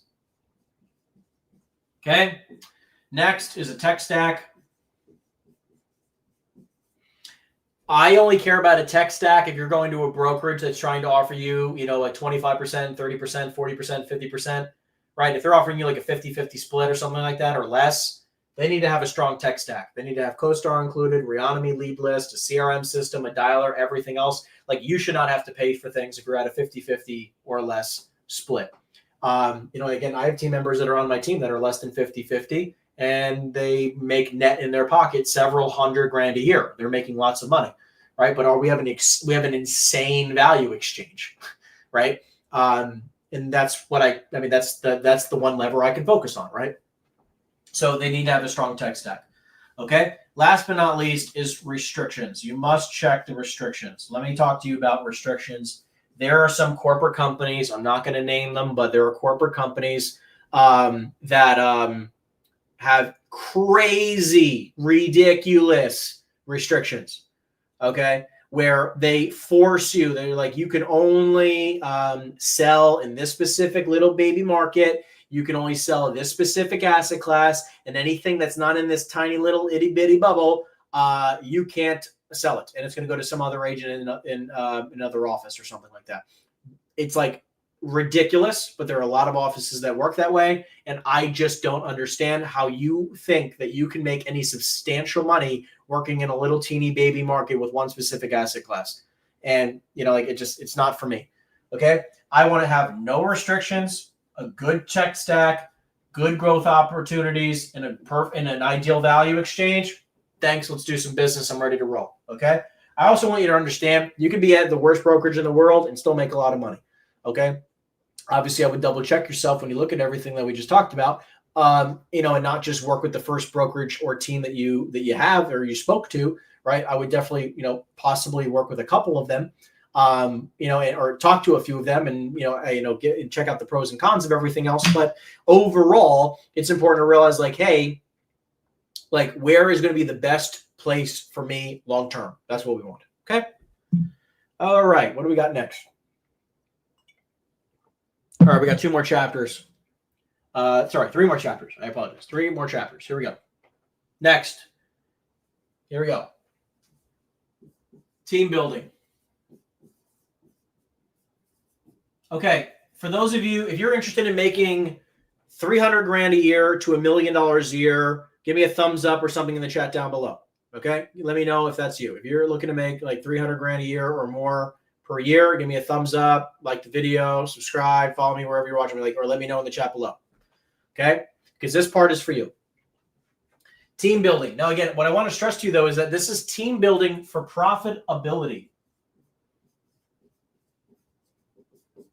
For profit. Team building for profit. Okay? I think that it's funny because a lot of, and personally, I mean, I've gone through some crazy experiences with this. Crazy experiences with team building. Okay? Like good, bad, and everything in between. Okay? I've had employees steal from me. I've had, people, gang up and talk together, and then they all quit on me. I mean, like, it's just crazy the amount of stuff that I've been through. I've seen a lot. Okay. I've seen a lot, but I'm going to share with you guys. And I remember there was a point where I was doing, like about 100 and change a month, $100,000 a month or so. And, in gross income. And my salaries just for my support staff, okay, was like $40,000 to $50,000 a month, 40 grand a month ish. And I made a huge mistake in doing this. Now, looking back, I would have never done what I did. I would have had one full-time support staff member like I did, and then everyone else would have been a VA. I'm going to show you how you can do exactly that here, because I would have had maybe $8,000 to $10,000 worth of expenses, and I would have netted the other 30 grand. Okay. So let's talk about it. First thing you need to hire is a TC. Okay. Now, very first thing you need to hire is a TC. When you hire a TC, by the way, this is going to be a licensed individual, should be at your brokerage. It makes it a lot easier, of course. This individual, you're going to be paying them on a per transaction basis. You're going to be paying them typically somewhere between $500 and $1,000 per transaction. Whew. The neck's getting tight. Okay, $500 to $1,000 per transaction. I recommend, if you want to keep them long term, I would recommend paying them 50% up front and 50% at closing. Okay, if you want to give it a shot and see how they do, just because I'm imagining a lot of you guys, if you aren't making over 300 grand a year, you're not closing a lot of deals. So it's going to be a very long time till they make any money, and most people aren't going to want to do that. Okay, so just keep in mind that you're probably going to want to make sure that you're somewhere in the vicinity of $500 to $1,000. Okay, per transaction, and you pay them 50% up front, 50% at closing. Okay, and they're going to be doing everything from basically contract to close, which means dollars in your checking account. Okay, dollars in your checking account. So keep in mind, when you're working with these types of individuals, they should be a licensed person. They should be someone who, maybe works part-time, has worked part-time in the past, right? Like, it's important to realize that, like, these types of people, like they should not be super busy. They should be able to give you quite a bit of time. Now, there's only going to be maybe an hour or two a day, maybe, worth of work to be done. Most of the time, for most of you, it's going to be maybe 30 minutes worth of work a day, maybe even every other day. Okay. Like, if you're closing 1 or 2 deals a quarter, right, they're not going to have a lot to do. So this is why we pay them on a $500 to $1,000 per transaction. You pay them 50% up front, 50% at closing, call it a day. Okay. So contract to close, they handle the email, they handle poking the attorneys, they handle the scheduling the inspections. They make sure they do your commission bill. They submit it to the attorneys at the very beginning. They make sure the buyer submits their deposit. They're in communication with everybody. They make sure the deal goes smoothly so you can go after and generate more business. Okay. Number 2 is a lead manager. Okay. Lead manager. Now, this person should be a VA, and you can pay this person $150 to $250 a week. Okay, $100 to $250 a week. You pay this person on a weekly basis. This is going to be a VA. You're going to probably go through 1, 2, or 3 of them. The whole purpose of this lead manager is to manage database. Their job is to make sure every single person is on a follow-up campaign. Let's say you have CRE Sync in Go High Level. Right? They're going to go into the system, and they're going to make sure every lead, whether it's a buyer or a seller, is on some type of follow-up campaign. They're going to make sure all the contact information is correct. They're going to make sure that you get to every single task every single day, and any lead that isn't handled today as an example, right? You're going to have an overdue task, and they will just take that task and move it up to today. Okay. They're going to make sure that every lead is in the proper stages, right? That every single person has a tag. So they're going to make sure everything is just organized and clean. That is their job.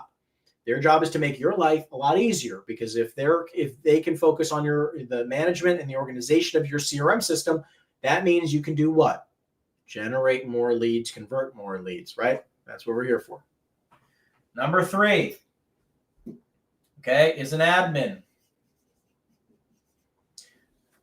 Also can be a VA. Watch this, okay? Admin / marketing coordinator / really do it all, okay? But this person can also pay $150 to $250 per week, okay?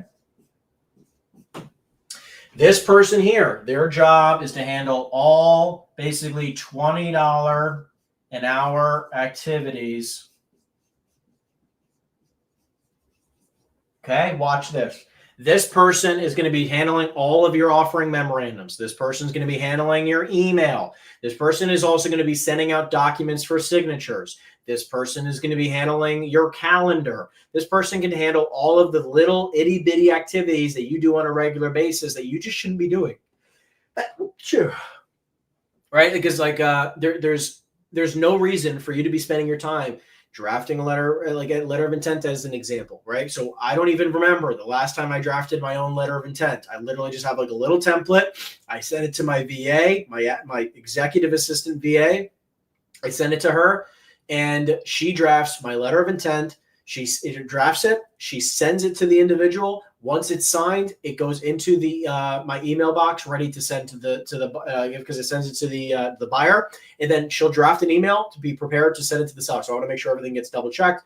I review it, whatever, right? Like it's very, very, very, very, very simple. And what I have found is that there's it allows me to focus all my time on energy and effort on generating more leads, converting leads, right? Like, and following up with them, pitching deals and negotiating deals. That's all I get to do all day long, right? And I also spend a lot of time recruiting and creating content like this to help a lot of people and, grows the businesses, right? Like that's what this is about, because I just want to delegate. If it's $20 an hour worth of work, I just have my VAs handle it. It does not need to be done by me, okay? Now, here's the craziest piece.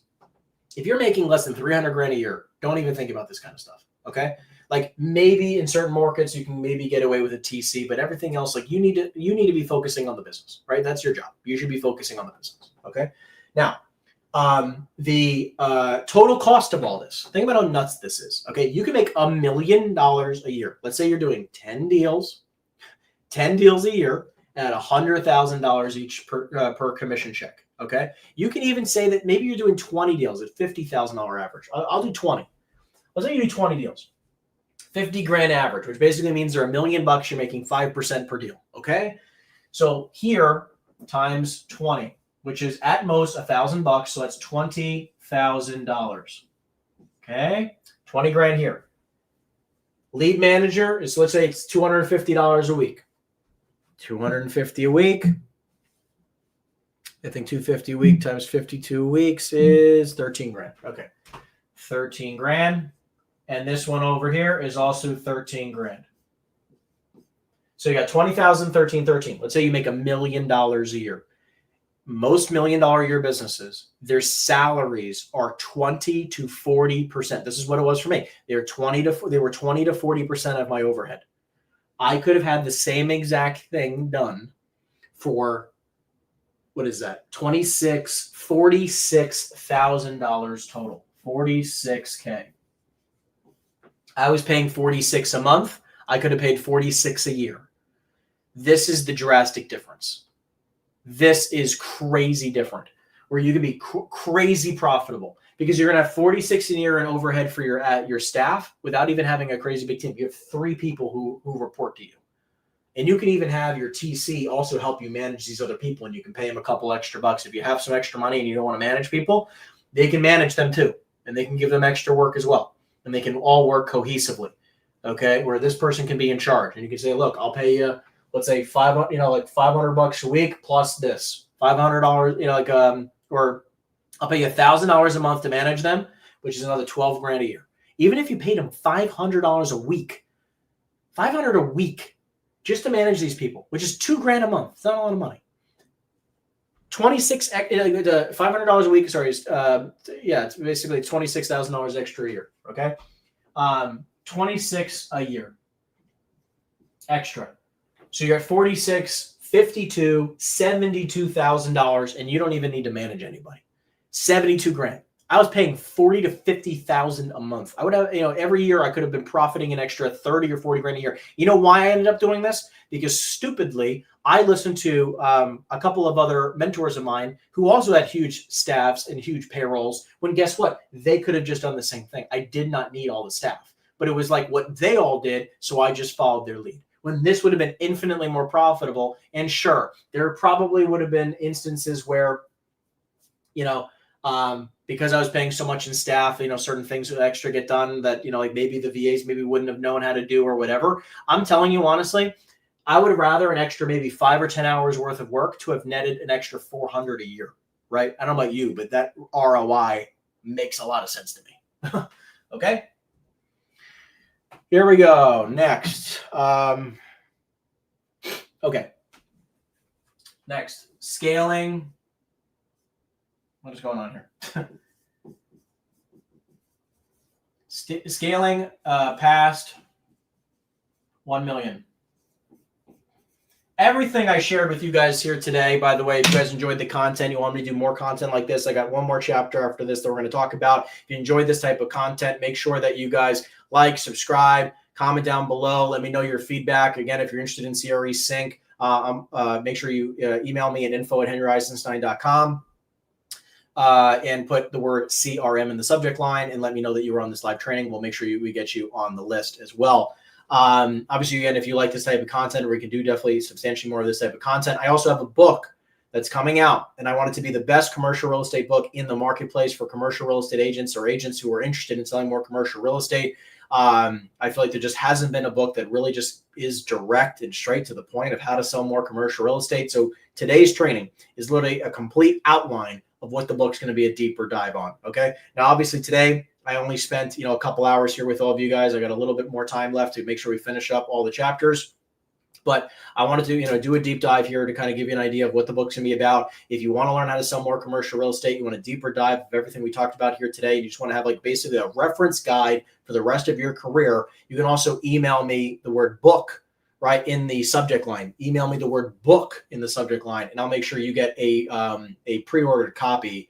It'll be a digital copy because it'll be before everyone else gets their own copy, but you'll get a pre-ordered version of the book. You get a digital copy of it before anybody gets any other copy. So if you're interested in getting a pre-ordered version of it, make sure you guys just subject line book in the subject line, and I'll make sure I send it over to you.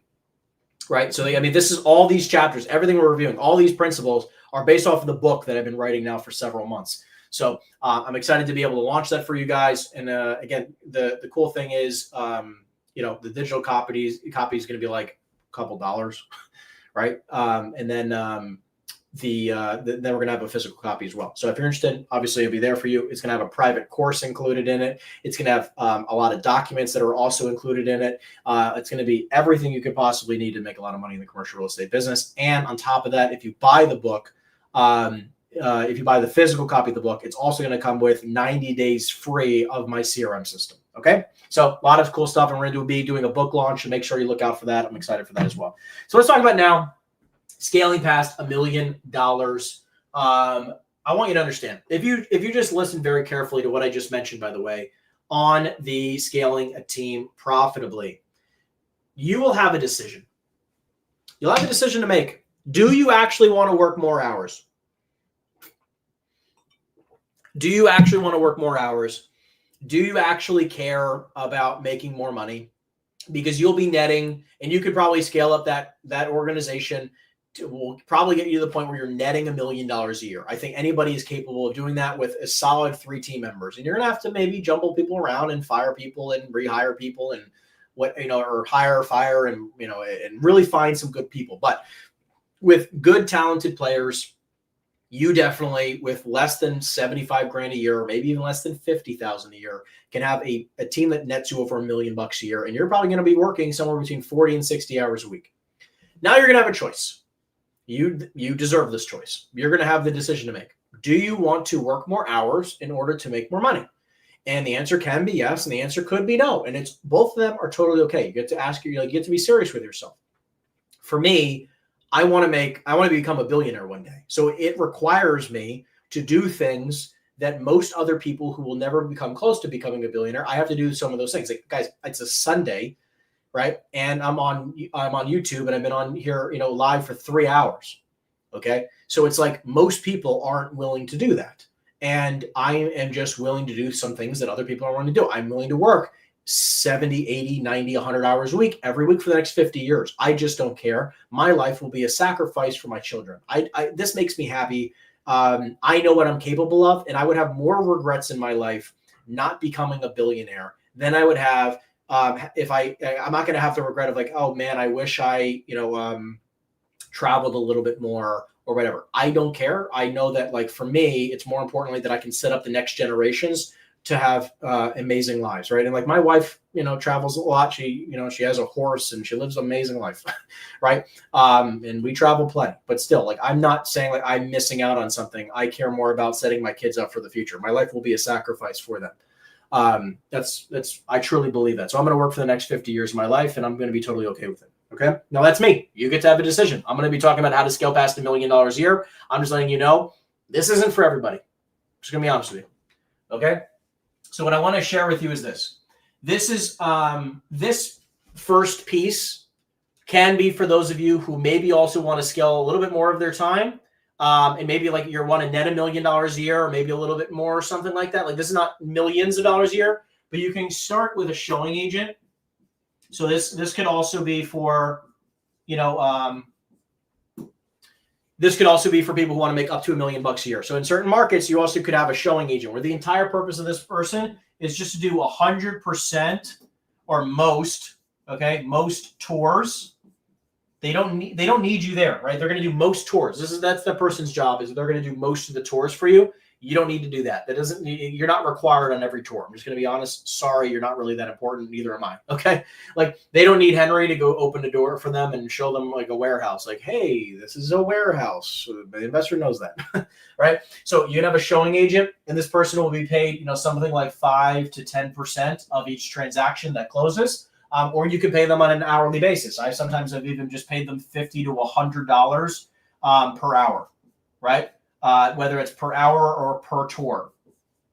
Okay. You can do either one, per hour or per tour. It doesn't really matter. But you can have a showing agent where they can basically take all this time, energy, and effort off of your plate. They handle all that. And this person's also going to lead gen, right? They're also going to find buyers. All right. They're going to pitch deals. Okay. And then you can do negotiating calls with them on the phone. But they can do all this, and this person can probably end up making anywhere between, depending on your market, like $50K to like $200K a year if you give them like a little bit of a bonus, depending on what they're doing, right? Because they can also generate their own deals where I'd say like, hey, any deals that you generate on your own, you can make 25 to, 50% of that side, right? You can generate, again, if you generated a seller lead and I know the team has a buyer, they can get 25% of that side. So someone can make 50 to 200 grand a year, becoming a very strong showing agent for your team. Now, again, let's talk about the next steps though. So now that you have this showing agent, you're just starting to scratch the surface of wanting to make more than $1 million a year. You got this showing agent, you've got this specific person maybe in mind, but I'm going to talk about this very clearly. The only way to make more than $1 million a year, the only way to do it, and I'm saying substantially more than $1 million a year, is by hiring junior agents.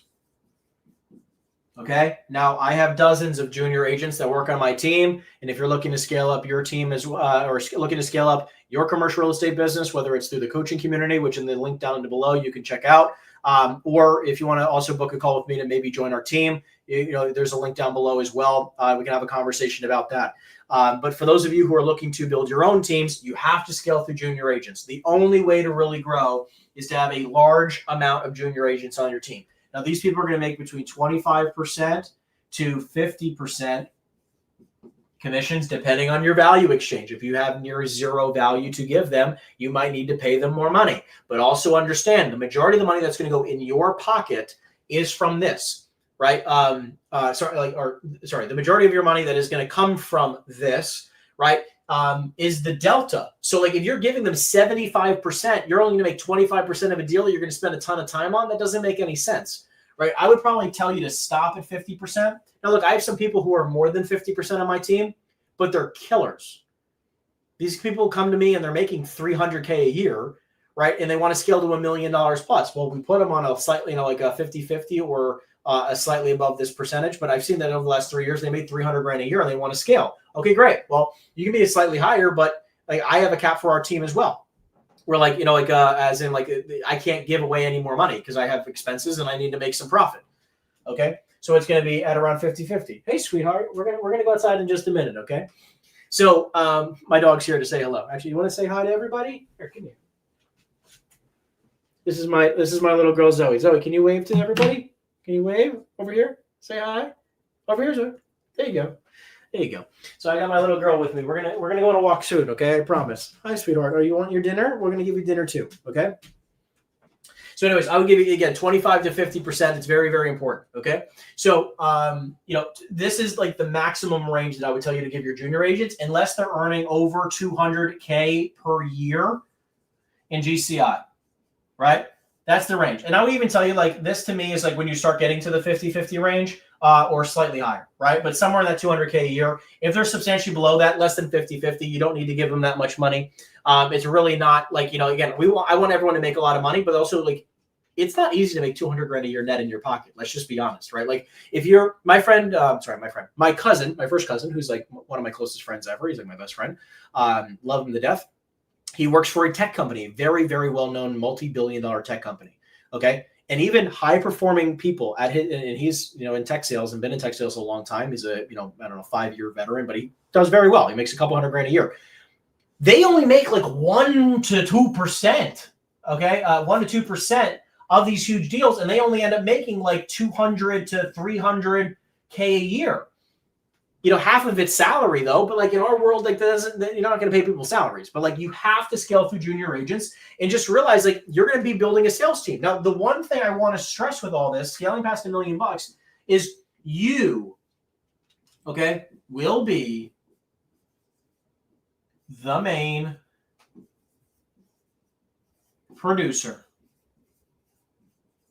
for a long time.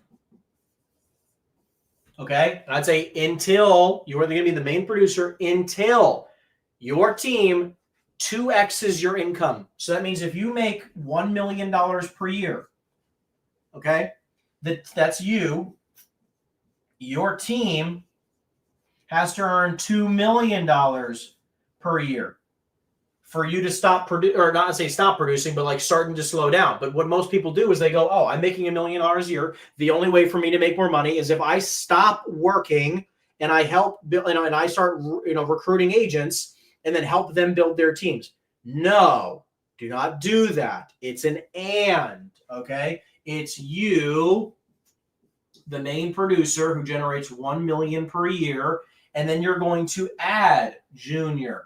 And this junior is going to add in probably 100K a year. And then you're going to add another junior who's going to add in, again, net, I'm saying net to you, 100K a year. Okay. And you want to scale it up this way. And then all of a sudden it's you plus all these juniors, right? Who's another 100K a year. So on and so forth. Whatever, right? You have all these juniors who are adding an extra 100K a year to your bottom line. But realize who's the majority of the income? You. And realize your income is going to go down. You're probably going to end up going from like $1 million to like 800K or something like that because you're going to be spending a lot of time, energy, and effort with all these other people. So it has some slight diminishing returns, but overall, like once you get to a point of like a dozen or 20, or in my case, nearly 40 people, like I'm trying to get to the point where I have 400 agents. Right. My next big goal is to get to 400 agents nationwide. I want to be doing 350 million per month in production. We do this basically per year right now, but I want to get to the point where we're doing that a month. That's $4 billion per year. Okay, $4 billion a year, right? And I think this is the team that we're shooting for. And then the next version is 4,000 agents, right? Doing 3.5 billion a month, and then 40 billion. Hold on, 40 billion per year. But I know that like this one here is probably going to be like a 5-year plan. Hold on. This is like 5 years, right? And then this one's probably going to be like 25 years. Maybe longer, maybe shorter, I don't know. But this is my 5-year plan. This is my 25-year plan. Like this is my vision. So like I'm trying to partner with and align with people who want to scale their business and make lots of money in the commercial real estate business. And maybe it's you, maybe it's not you. It's totally okay either way. But I know that like I'm looking for top tier players who want to scale up and build a fantastic business, because I'm not going to be able to do this alone, right? Do 40 billion a year. But I know that there's going to be a lot of millionaires made along the way, because the whole purpose here is that I want to own billions and billions of dollars, right, of commercial real estate that pay me cash flow, because one day when I'm 80 years old, right, I might want to slow down and stop, right, as an example, right? But I know that when I own billions of dollars of commercial real estate, when I have all these agents who are generating opportunities for myself as an example, right? So, at that point, after 50 years of investing in commercial real estate, I mean, look, I'm 30 now. I'm going to be 31 October 13th, right? So I'm about to be 31. I know that if I have a little over $10 million worth of commercial real estate now, probably by the end of next year, I'll be at like $50 million. By the year after that, I'll probably be closer to 80 to 100 million, right? So in the next 2 to 3 years, I'm going to be at 100 million. Imagine where I could be when I'm, at 40 or 50, 60, 70 or 80 years old. I mean, it's going to be freaking bananas, right? Because like I just care about the cash flow and, building the wealth through owning commercial real estate. So to me, it's like, hey, like I know that I'm going to be making a major sacrifice and I'm willing to do it, but I'm also going to help make a lot of millionaires along the way. And I hope that some of you are those people. Okay, last but not least, here we go. So becoming an investor. Okay, becoming an investor. Now, look, the coolest part also about, once you start making a lot of money, right, or over $1 million a year, is that you have the ability where you can now make a decision where you want to invest your money. You have the ability where, like, if you're making over $1 million a year, you can say, hey, I want to throw 100 grand into this deal, or 100 grand into that deal, or 50 grand here, or 250 grand here, right? You have the ability, like we sell commercial real estate, which in my opinion is one of the greatest assets on planet Earth, right? Has all these amazing benefits. And if you're a commercial real estate agent where you start, you're making good money, you should take your dollars and plug it into commercial real estate so it can give you cash flow, right? So as an example, like we're doing a deal right now where I'm investing in the deal and then I'm raising an additional $800,000 to buy the deal. We pay out good returns. I never do a deal that is anything less than a 25% IRR, internal rate of return, right? So I never do a deal less than a 25% IRR. We've already raised a little bit of the money for that. We're going to be finishing that raise probably within the next 2 or so weeks. So like these are the types of deals that I find, because every single year when we generate, call it, anywhere between 1,000 and 3,000 leads a month. When we do that, there's a lot of deals that I get to look at, and I just get to buy the best stuff. And if it's a really good deal, I buy it. And if it's not that great of a deal, I sell it to other investors, right? But I get to buy the best stuff. That's the perk of me finding the deals. The perk of me being able to, like hunt for good opportunities. I have first look. So obviously, as an investor myself, I also want to be able to take down some deals, right? It's a nice perk to have. So I get to buy the best deals, and maybe it's somewhere between like 4 and like 6 deals per year right now.